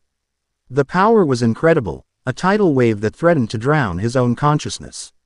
Orochimaru screamed. It was not a sound of pain, but of pure, horrified violation. He felt his own chakra, his very essence, being siphoned away at a terrifying rate. It was a feeling he had inflicted on countless others, but had never imagined feeling himself. He was being consumed. With a final, desperate act of will, he forced his body to contort, shedding his skin once again and using the recoil to throw himself backwards. Breaking Naruto's grip, he landed 50 feet away, clutching his chest, his face pale and beaded with sweat. One of his arms hung limp, the flesh gray and withered. The chakra pathways within it completely devoured. He looked at Naruto, his golden eyes no longer filled with amusement or curiosity, but with a new, burning obsession. He had touched the abyss, and it had tasted him back. Incredible, he rasped, a genuine, manic grin spreading across his face. He held up the small vial of blood he had managed to collect. This changes everything, and with that, he sank into the ground. melting into the shadows as if he were never there, leaving behind a ruined clearing, a traumatized garter snake, and a silence more profound than before. Naruto stood shaking, his body trembling with the aftershock of the power he had just tasted. The void was no longer a quiet ache. It was a roaring, insatiable furnace, screaming for more of that potent, delicious chakra. It was a new level of hunger. A true addiction. He felt a wave of nausea and collapsed to his knees, his mind reeling from the alien knowledge he had absorbed. Bonney, having kicked away the snake that held her, scrambled to his side. She put her hands on his shoulders, trying to ground him. Naruto. Hey, Spiky, look at me. He looked up, and she saw it in his eyes. The cold, ancient light of the void was still there, swirling with the reptilian gold of Orochimaru's stolen chakra. He was looking at her, but for a terrifying second, he was looking at her like she was his next meal. Then, his own deep, familiar blue asserted itself, fighting back the tide. He blinked, and the light faded, leaving him looking pale, sick, and terrified. Bonney, he whispered, his voice shaking. I liked it. She didn't say anything. She just pulled him into a fierce, protective hug, holding him tight as his body trembled. She could feel the new, dangerous power humming just beneath his skin. He had survived their first encounter with the serpent. But Naruto had taken a bite of the forbidden fruit, and the poison, and the pleasure, were now a part of him forever. Chapter 5 End. Chapter 6. A Table for Two. The world tasted like snakes.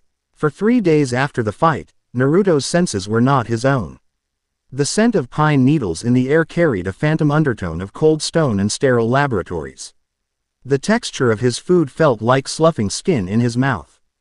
At night, his dreams were a chaotic flood of alien memories, the precise anatomical knowledge of 100 different bodies, the cold logic of forbidden jutsu.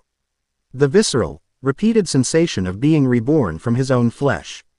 It was a psychic shrapnel, the fallout from the feast of Orochimaru's chakra, and it left him sick and disoriented. The hunger was the worst part. It was no longer a simple, gnawing emptiness. It had a voice now, a sibilant whisper in the back of his mind that urged him toward power, that told him the memories and the sickness were just the price of admission. It craved more. It wanted the world. He sat on a rock overlooking a gray, churning sea, trying to meditate, trying to find his own center in the storm of stolen knowledge. The void pulsed within him, a dark star. He felt it probing, tasting the life force of the seagulls that wheeled overhead, of the crabs that scuttled on the rocks below. He had to consciously, constantly, pull it back, like a dog straining on a chain. Bonney dropped down beside him, breaking his concentration. She didn't say anything. She just handed him a wooden bowl filled with steaming, plain white rice. Eat, she commanded. Her voice was flat, but her eyes were sharp, missing nothing. I'm not hungry, he lied. He was starving, but the thought of this bland, simple food was an insult to the Epicurean craving the void now possessed. I didn't ask if you were hungry. I said eat. She nudged the bowl against his chest. Focus on it. The heat, the smell, the taste. It's real. It's not a memory. It's not power. It's just rice. It's yours. He took the bowl. His hands were trembling. He brought it to his lips and took a small bite. It was warm, soft, and tasted of nothing but itself. It was the most grounding sensation he had felt in days. He focused on the simple reality of it, the texture, the warmth spreading in his stomach. The snake's whispers receded, pushed back by the sheer, mundane fact of a bowl of rice. He ate the whole thing, slowly, deliberately. When he was done, the trembling had stopped. His eyes were a little clearer. Thanks, he said, his voice hoarse. Don't thank me, she said, taking the empty bowl. I'm not letting my new partner get eaten by his own lunch. It'd be bad for business. Her casual use of the word, partner, settled in his chest. A warm, solid weight that helped anchor him. He wasn't just a boy with a monster anymore. He was her partner. It was a role, a responsibility. It was a leash he could hold onto. He'll be back, Naruto said, looking out at the turbulent water. Orochimaru. He got what he wanted. A sample, a taste. Now he's in his lab, taking it apart. When he comes back, he'll have a weapon made just for me. I know, Bonney said, her gaze fixed on the same gray horizon.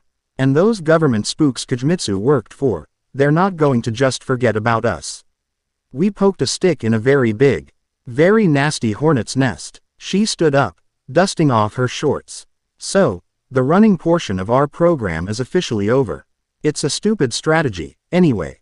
All it does is make you tired. Naruto looked up at her, hope warring with his fear. What's the new strategy? We find a bigger stick, she said, a feral grin finally returning to her face. We stop being the hunted. We become the hunters. But to do that, we need a few things. A real ship, real information, and a real crew. This hiding in the backwoods and eating squirrels act is getting old.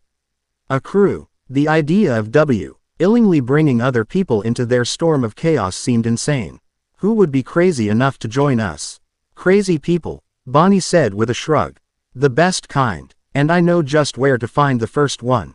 She looked down at him, her expression turning serious. There's a man. His name is Silas. He was my navigator, back on the Glutton. My first real crew. He's an information broker, the best I've ever seen. He can hear whispers from across the sea, find a secret in a locked room from a mile away. He knows how to disappear. And more importantly, he knows how to find people who don't want to be found. Where is he? He left the life a few years ago. Said my brand of chaos was bad for his complexion. A flicker of old hurt crossed her face before she buried it again. He's hiding out in a place called the Silent City. An old, ruined port on the border of the land of hot water. A ghost town. The perfect place for a man who trades in secrets. She offered him a hand. He owes me, and he's our best shot at getting ahead of this thing, instead of just reacting to it. Naruto took her hand and let her pull him to his feet. A ghost town. A secret keeper. It sounded like something from a story. But as he stood beside her, the wind whipping at their clothes, he felt a shift in the world.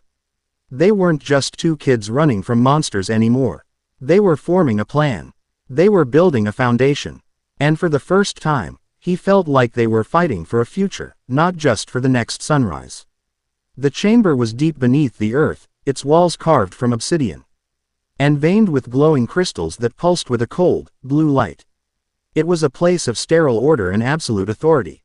At its center was a large, circular table, also of obsidian, upon which a three-dimensional map of the continents shimmered, projected by the crystal light. 4 figures stood around the table.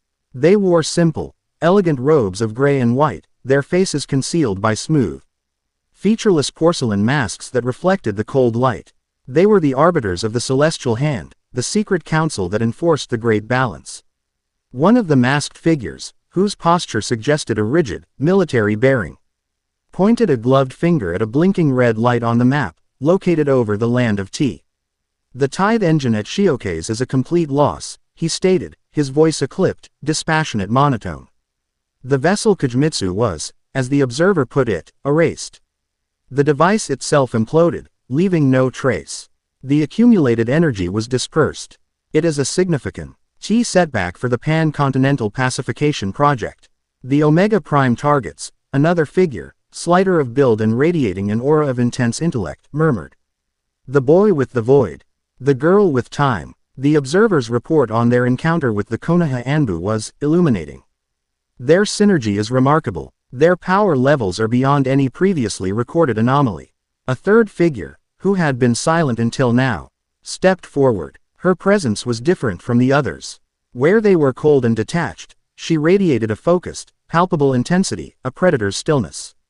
Even through the mask, her voice was sharp and clear, accustomed to command.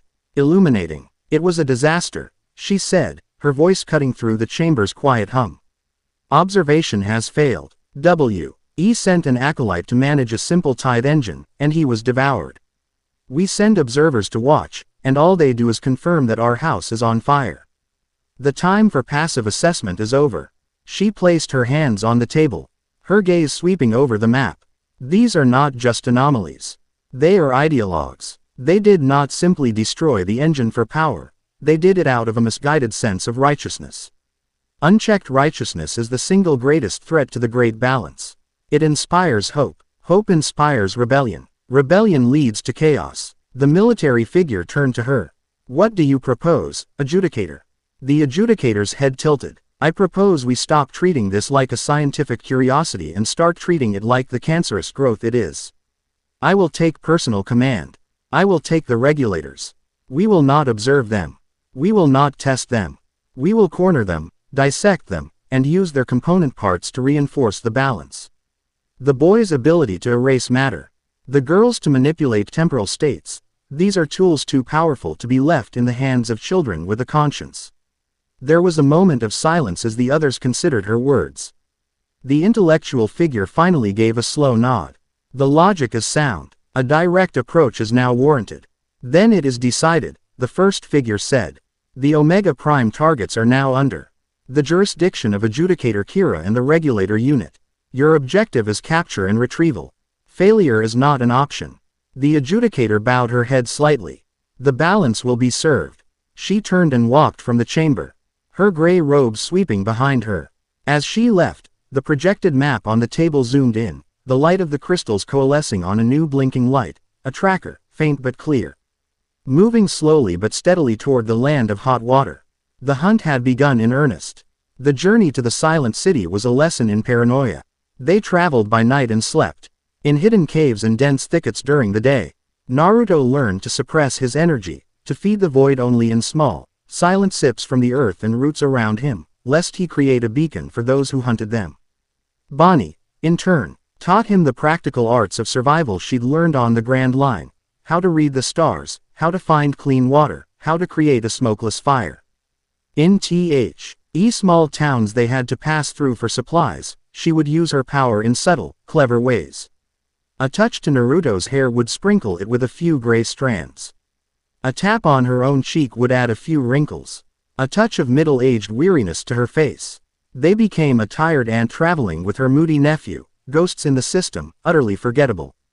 Their bond deepened in the quiet moments, sharing a meager meal by a small fire, taking turns on watch while the other slept. They talked more, not of the monsters behind them or the uncertainty ahead, but of small, simple things. He told her about Ichiraku ramen, describing the taste of Chuki's broth with a passion that made her laugh. She told him about her crew, about Gotti's terrible singing and Vito's obsession with shiny objects, painting a picture of a chaotic, dysfunctional, but loving family. They were building a shared history, a small island of normalcy in a sea of chaos. They found the Silent City nestled in a deep valley, shrouded in a mist even thicker than the one that blanketed the land of waves. It had been a major trading port before the Second Shinobi World War, but a brutal siege had left it shattered and abandoned. Now, it was a skeleton. Buildings stood open to the sky, their roofs collapsed. Streets were overgrown with weeds and roots that had buckled the stone. A profound, unnerving silence hung over the entire place, broken only by the sighing of the wind through the empty windows. Charming place, Bonney muttered, her hand resting on her cutlass. Silas always did have a flair for the dramatic. They navigated the maze of ruined streets, following a series of almost invisible marks scratched into the stone, a bird's foot here, a coiled rope there. The marks led them to the old harbor, to a massive, derelict warehouse that seemed to be on the verge of collapsing into the sea. As they approached the huge, rusted doors, a crossbow bolt, thick as a man's thumb, thudded into the ground an inch from Bonney's foot. "That's far enough," a voice yelled from a high, shadowed window. "The Silas Information and Disappearance Emporium is closed for business. Permanently." Bonney rolled her eyes. "Silas, you drama queen. Get down here. It's me." There was a long pause. "Bonney," the voice asked, a note of disbelief in it. "You're supposed to be halfway across the Grand Line, getting fat off stolen wedding cakes." "Plans changed," she yelled back. "Now are you going to let us in, or do I have to come up there and de-age you until you're an egg again?" The threat seemed to work. A series of complex clicks and clunks echoed from within the warehouse, and one of the massive doors creaked open just enough for a person to slip through. They entered, and the door slammed shut behind them, plunging them into near darkness. As their eyes adjusted, they saw that the inside of the warehouse was a chaotic masterpiece of paranoia. A web of tripwires, nets, and makeshift alarms crisscrossed the floor. The space was a hoarder's maze of stacked crates, old maps, and strange, esoteric devices. In the center of it all, standing beside a desk lit by a single, flickering lantern, was a man. He was tall and painfully thin, with a shock of silver hair that stood on end as if from a constant state of panic. He wore a pair of multi-lensed goggles on his forehead, and his long coat was covered in dozens of pockets. "By the Sea King's beards, it really is you," Silas said, his eyes wide and jittery. He rushed forward, then stopped short, his gaze falling on Naruto. His eyes, magnified by his goggles, narrowed, and he took an involuntary step back. "Bonney, what in the name of all that's holy have you brought to my doorstep?" He wasn't looking at Naruto. He was looking at the air around Naruto.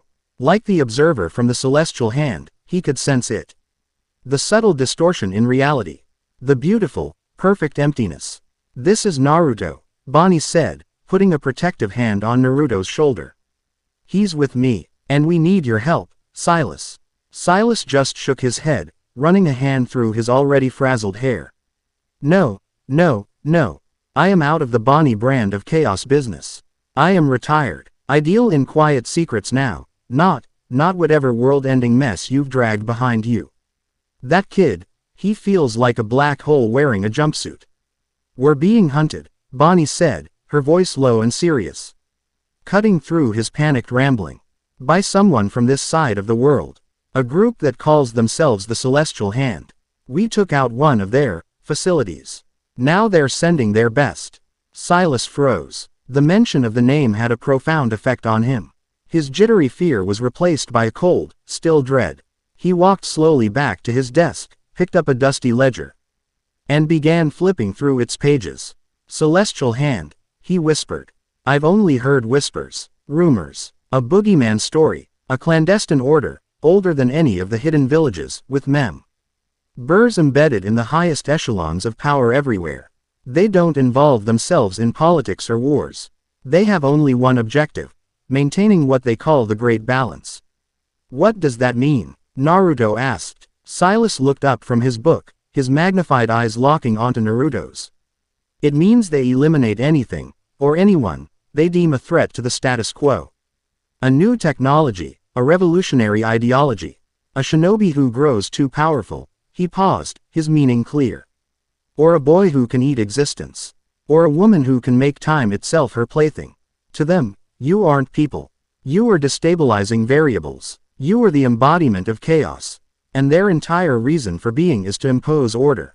He slammed the book shut, a cloud of dust rising from it. "You haven't just poked a hornet's nest, Bonney. You've kicked over the goddamn mountain it was built on. The unit they'll send after you, the regulators. They aren't assassins. They're sanitizers. They don't leave bodies. They leave clean slates." A heavy silence fell over the warehouse. The scale of their enemy was finally clear. It wasn't just a group of fanatics. It was a secret, global power structure. Bonney didn't flinch. "Good," she said, her voice ringing with defiance. "I was getting bored. So, are you going to help us, or are you going to hide in your dusty museum until they decide you're a variable, too?" Silas stared at her, then at Naruto. He saw the fire in her eyes, the same reckless flame that had drawn him to her years ago. And he saw the boy, a walking apocalypse who was looking at his captain with absolute, unwavering trust. He let out a long, shuddering sigh, the sigh of a man watching his quiet, peaceful retirement sail away over the horizon. "Fine," he grumbled, pushing his goggles down over his eyes. "Fine, but we are not running. That's your answer to everything, and it never works. If you want my help, we do this my way." He strode over to a massive, dust-covered map tacked to the wall. "The Hand is a creature of order and logistics. They have supply lines, communication hubs, hidden bases.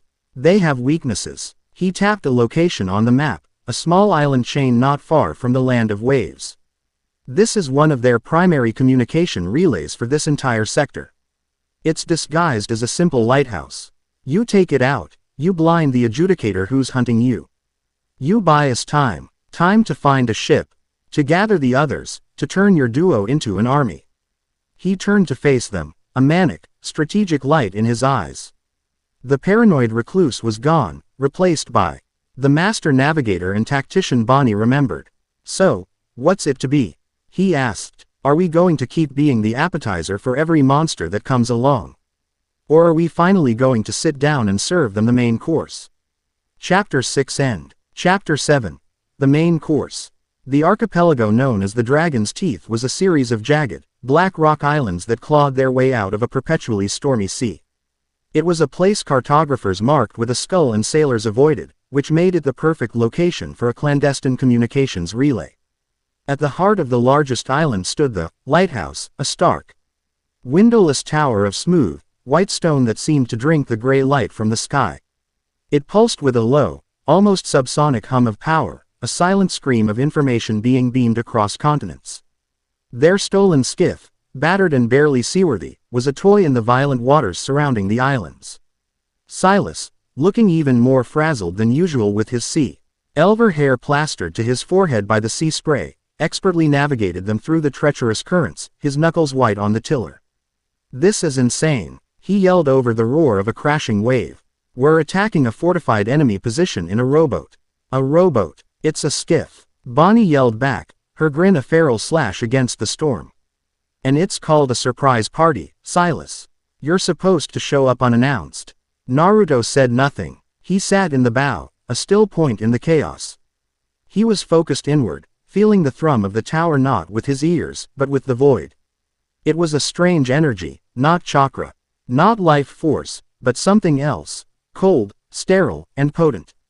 Silas had explained that the tower was powered by a balancer crystal, an artifact that converted ambient energy into a focused beam. But the crystal had a secondary, more insidious function.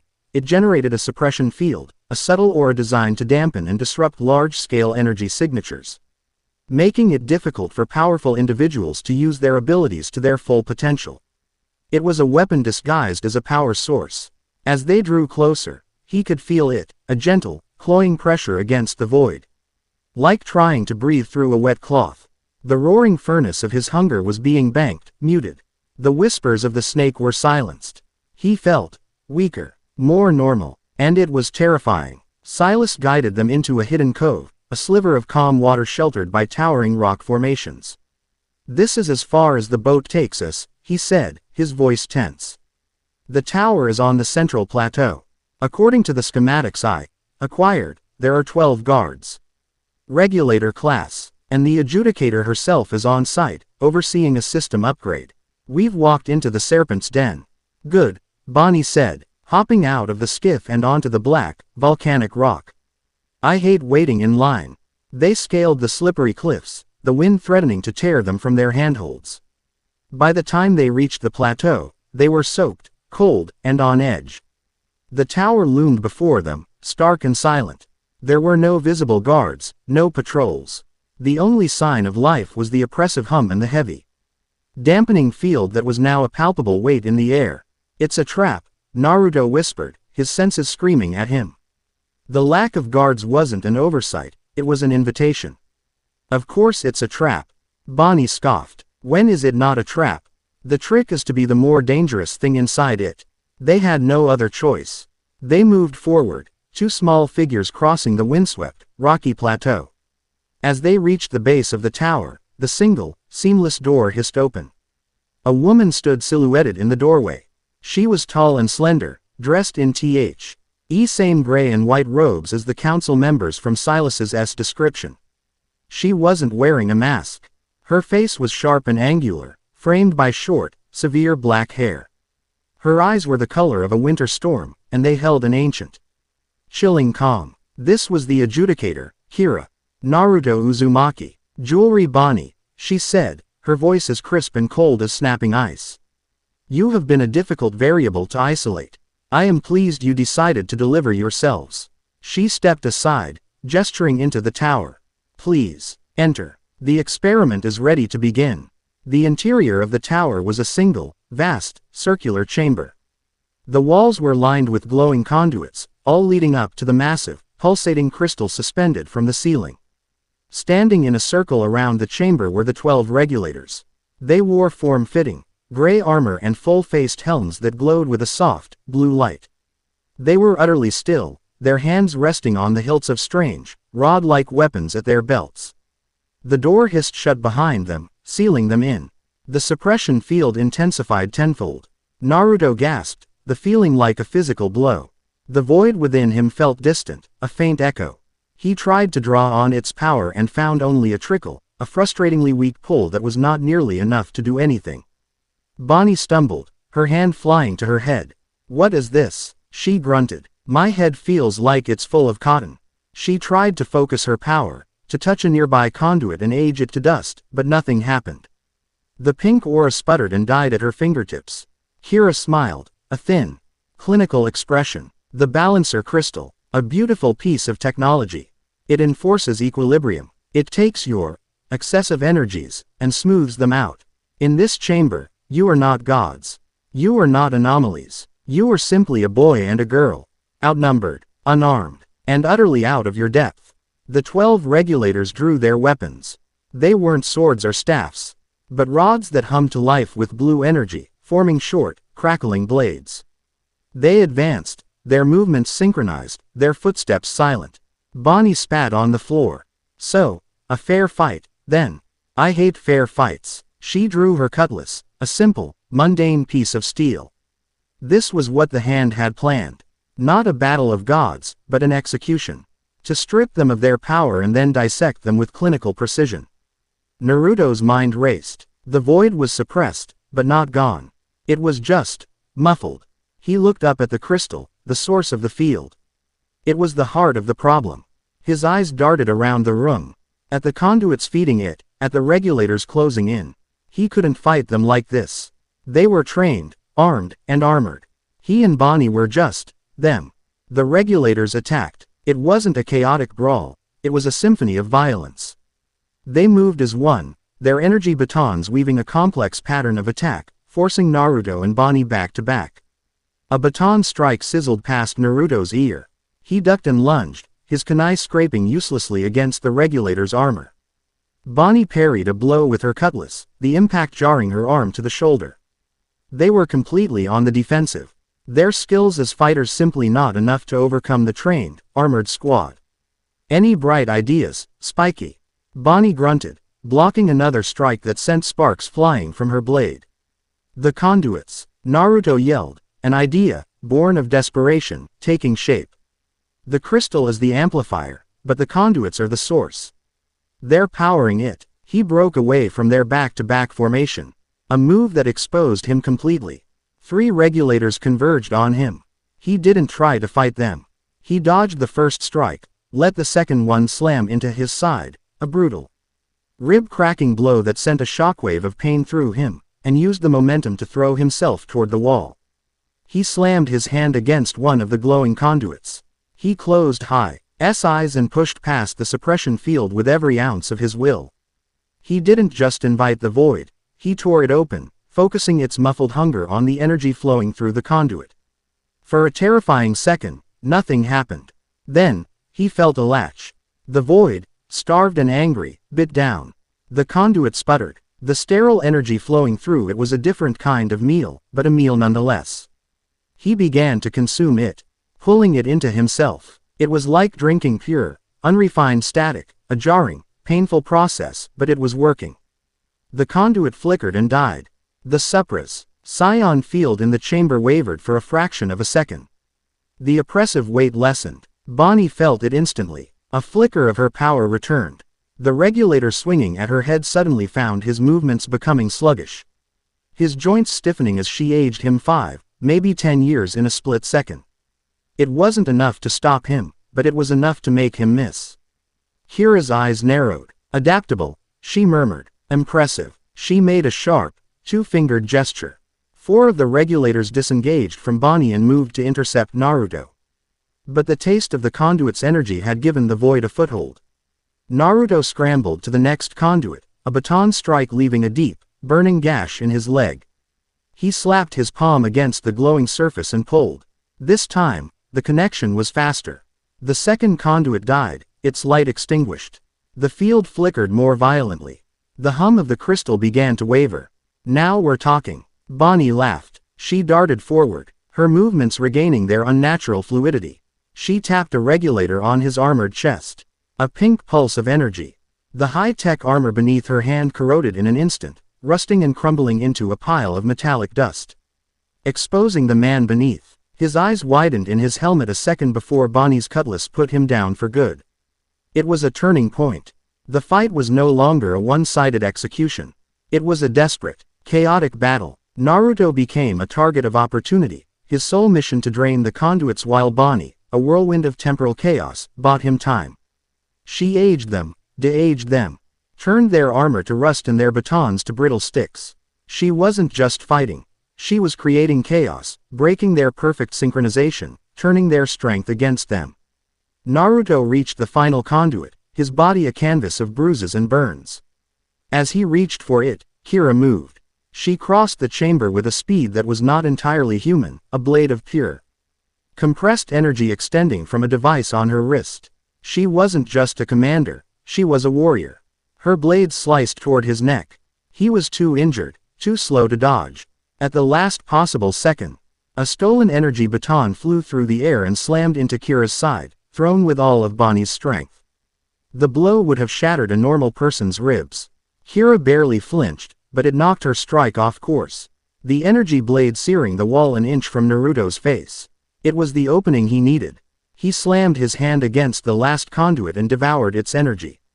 With its power source severed, the balancer crystal let out a high-pitched scream, and the suppression field collapsed entirely.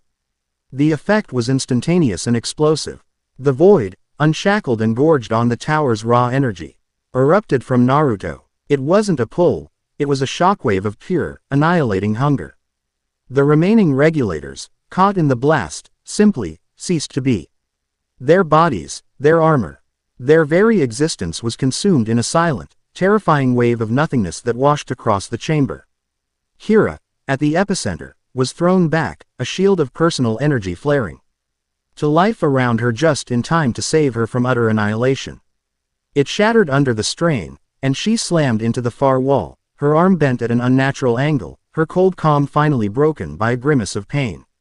The balancer crystal, overloaded by the feedback loop, cracked. Then it exploded, raining down a shower of inert, useless crystal shards. The tower shuddered, and the conduits in the walls began to spark and die. The entire island plunged into a sudden, profound silence, the omnipresent hum gone. Naruto stood in the center of the chamber, his body radiating a dark, terrifying aura. The power he had consumed was immense, a wild, untamed storm within him. He looked at Kira, the adjudicator, the woman who had tried to dissect him, and the void whispered a single, simple command. Devour. He took a step toward her. Naruto. Bonnie's voice cut through the haze of power. He stopped. He turned to look at her. She was bruised, bleeding from a cut on her forehead, but she was standing, her eyes locked on his. She didn't look scared. She looked determined. We did it. We won. Don't become her. He looked from Bonnie's fierce, grounding gaze to the broken form of Kira. The hunger screamed, but Bonnie's voice was the anchor. He took a deep breath, the storm inside him receding, the dark aura fading. He was holding the leash. It was heavy, heavier than ever before, but he was holding it. Kira pushed herself up, clutching her broken arm. She looked at the devastation, at the empty spaces where her elite soldiers had stood. She looked at the boy who held the power of a black hole. And the girl who had defied her perfect system with sheer, unpredictable chaos. A flicker of something that might have been fear, or perhaps respect, entered her cold eyes. This is not balance, she rasped. This is an apocalypse. She touched a device on her wrist. A section of the floor beneath her opened, and she dropped through it, escaping into the depths of the tower. She's getting away, Naruto said, taking a step to follow. Let her, Bonnie said, walking over to him. She looked around the ruined chamber. We didn't come here to kill her. We came here to send a message. She grinned, a tired but triumphant expression. I think they got it. The tower groaned around them, the structure failing. And now, she added, we should probably leave before the whole damn message falls on our heads. They escaped the collapsing tower, emerging into the storm just as the sun was beginning to break through the clouds. Behind them, the proud, white monument to order crumbled into a pile of ruin and dust. They had faced the hand's best, been stripped of their power, and had not only survived, but had won. They hadn't just destroyed a communications relay. They had declared war. Chapter 7 End. Chapter 8. Just Desserts. The escape from the dragon's teeth was a frantic, desperate affair. Silas, his face a mask of pure, adrenaline-fueled terror, pushed the small skiff's engine far beyond its limits. The motor screaming in protest as they crashed through the stormy waves. Behind them, the proud white tower, the symbol of the hand's unblinking vigilance, was a smoking, crumbling ruin. The victory felt immense, world-shaking, but the price was only now coming due. Naruto was slumped against the mast, his body shivering uncontrollably despite the thick blanket Bonney had wrapped around him. He wasn't cold, he was full, too full. The raw, static-laced energy of the conduits and the final, explosive release from the balancer crystal had gorged the void to a point of bursting. It was a pressure behind his eyes, a hum in his bones, a feeling of being stretched thin across a universe of stolen power. And he was seeing things. Not memories, like with Orochimaru's chakra, but flashes of something else. Something older and infinitely larger.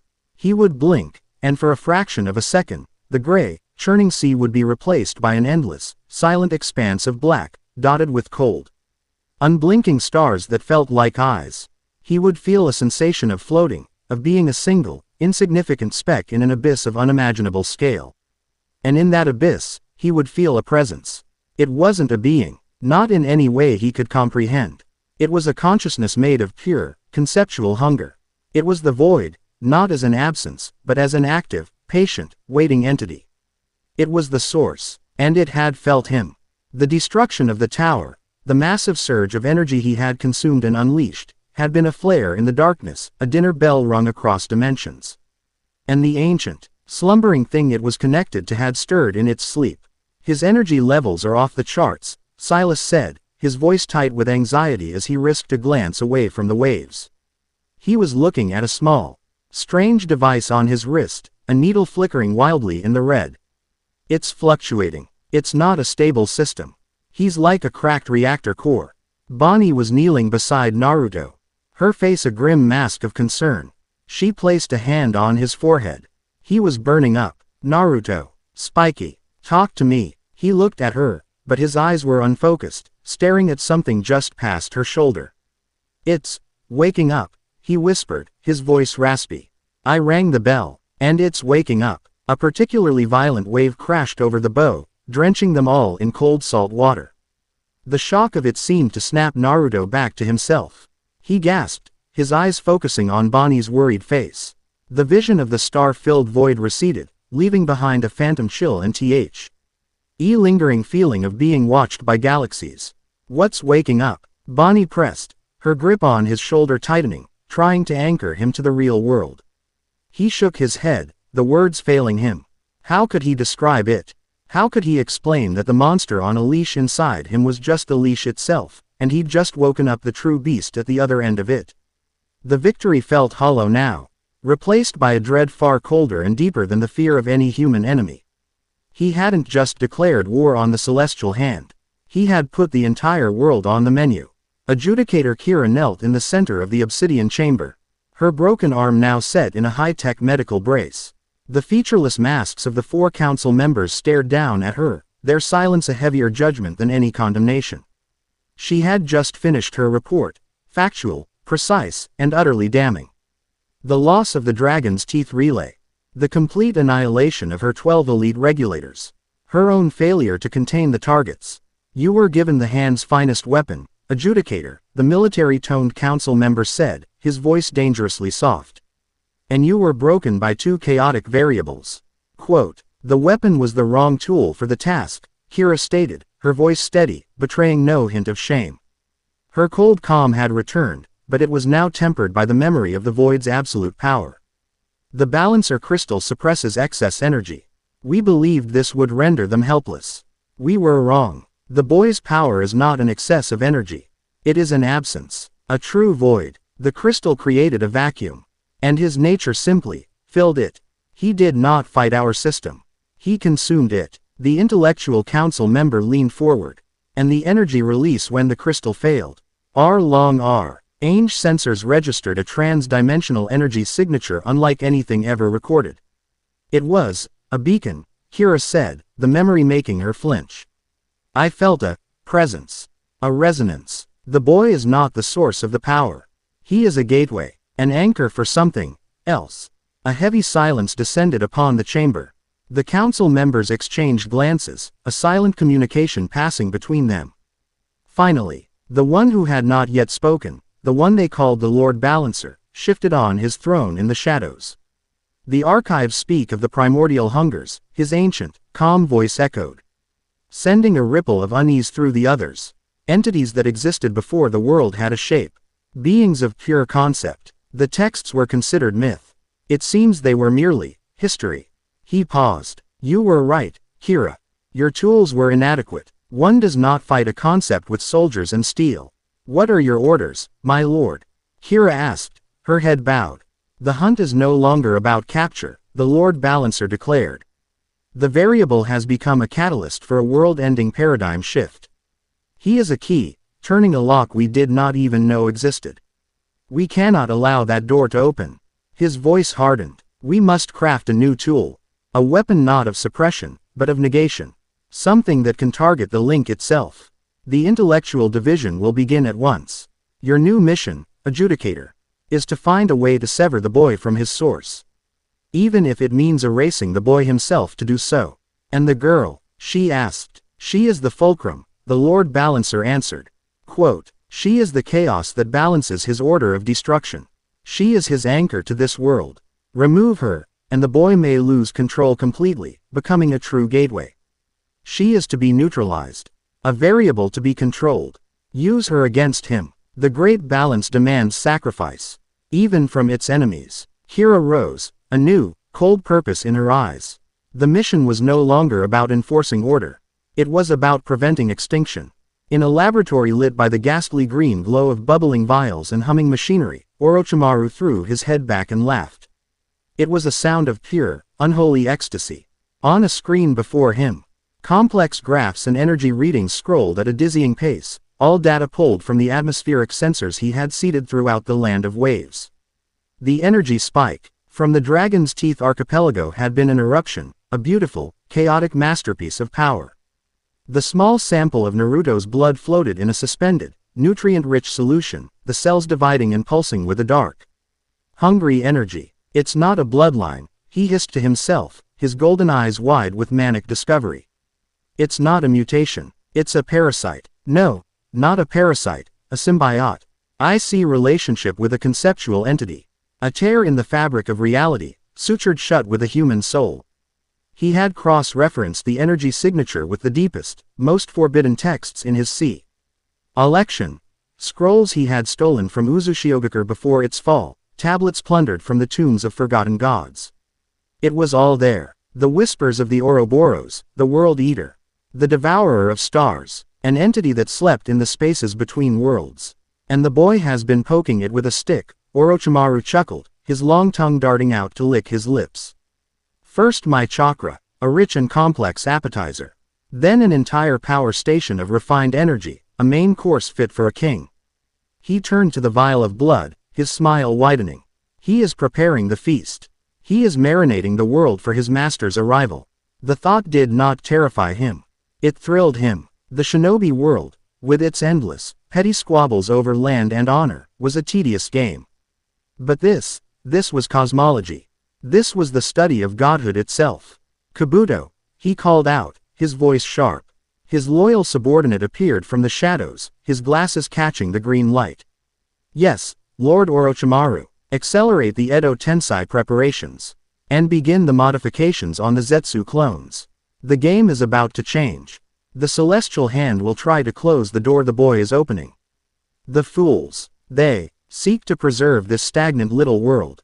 He looked at the screen, at the energy signature that still faintly echoed from the fallen tower. However, I want a front row seat when the new god is born. And perhaps, a taste of the divine myself.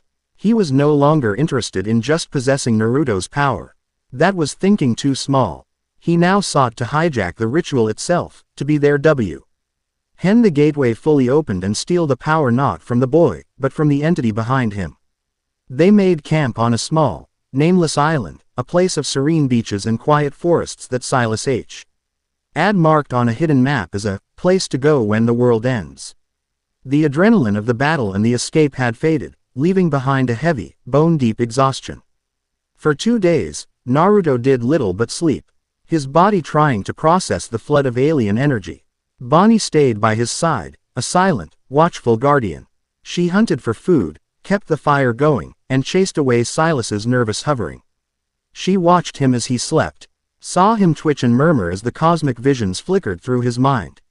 The reckless, thrill-seeking pirate captain was gone, replaced by someone with a singular, fierce focus. On the 3rd day, Naruto woke up, his eyes clear for the first time since the tower fell.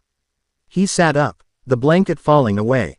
The hunger was quiet, sated and sluggish, but the connection to the vast, sleeping entity was now a permanent part of him, a faint static hum at the edge of his consciousness.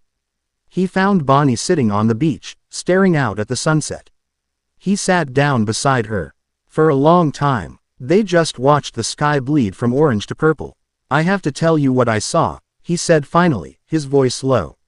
"What I felt." He explained it all. The star-filled void. The feeling of a consciousness made of hunger. The realization that his power was just a faucet, and he'd just alerted the ocean on the other side. He didn't hold anything back. He laid the terrifying, world-ending truth at her feet. When he was done, she didn't look shocked or scared. She just looked sad. "So that's the big secret," she said softly. "You're not the monster. You're just its leash." He nodded, a lump forming in his throat. "And the leash is about to break." She turned to him, her expression hardening with a resolve that startled him. "No, it's not." She reached out and took his hand, her grip surprisingly warm and firm. "Listen to me, Spiky. My whole life has been about running. Running from nobles, from marines, from my own past. I was running to be free. But what good is being free in a world that's about to be eaten?" She moved closer, her face illuminated by the last rays of the dying sun. "I'm done running for myself. My freedom, it doesn't mean anything if you're not in it. You hear me? You're not just my partner. You're my home." The last word was a whisper, a fragile, precious thing. "And I'm not going to let some cosmic squid monster take my home away from me." Her focus had shifted. The wild, untamable girl who fought for her own liberation had found a cause greater than herself. Her freedom was now inextricably tied to his survival, to his sanity. She wasn't his partner in chaos anymore.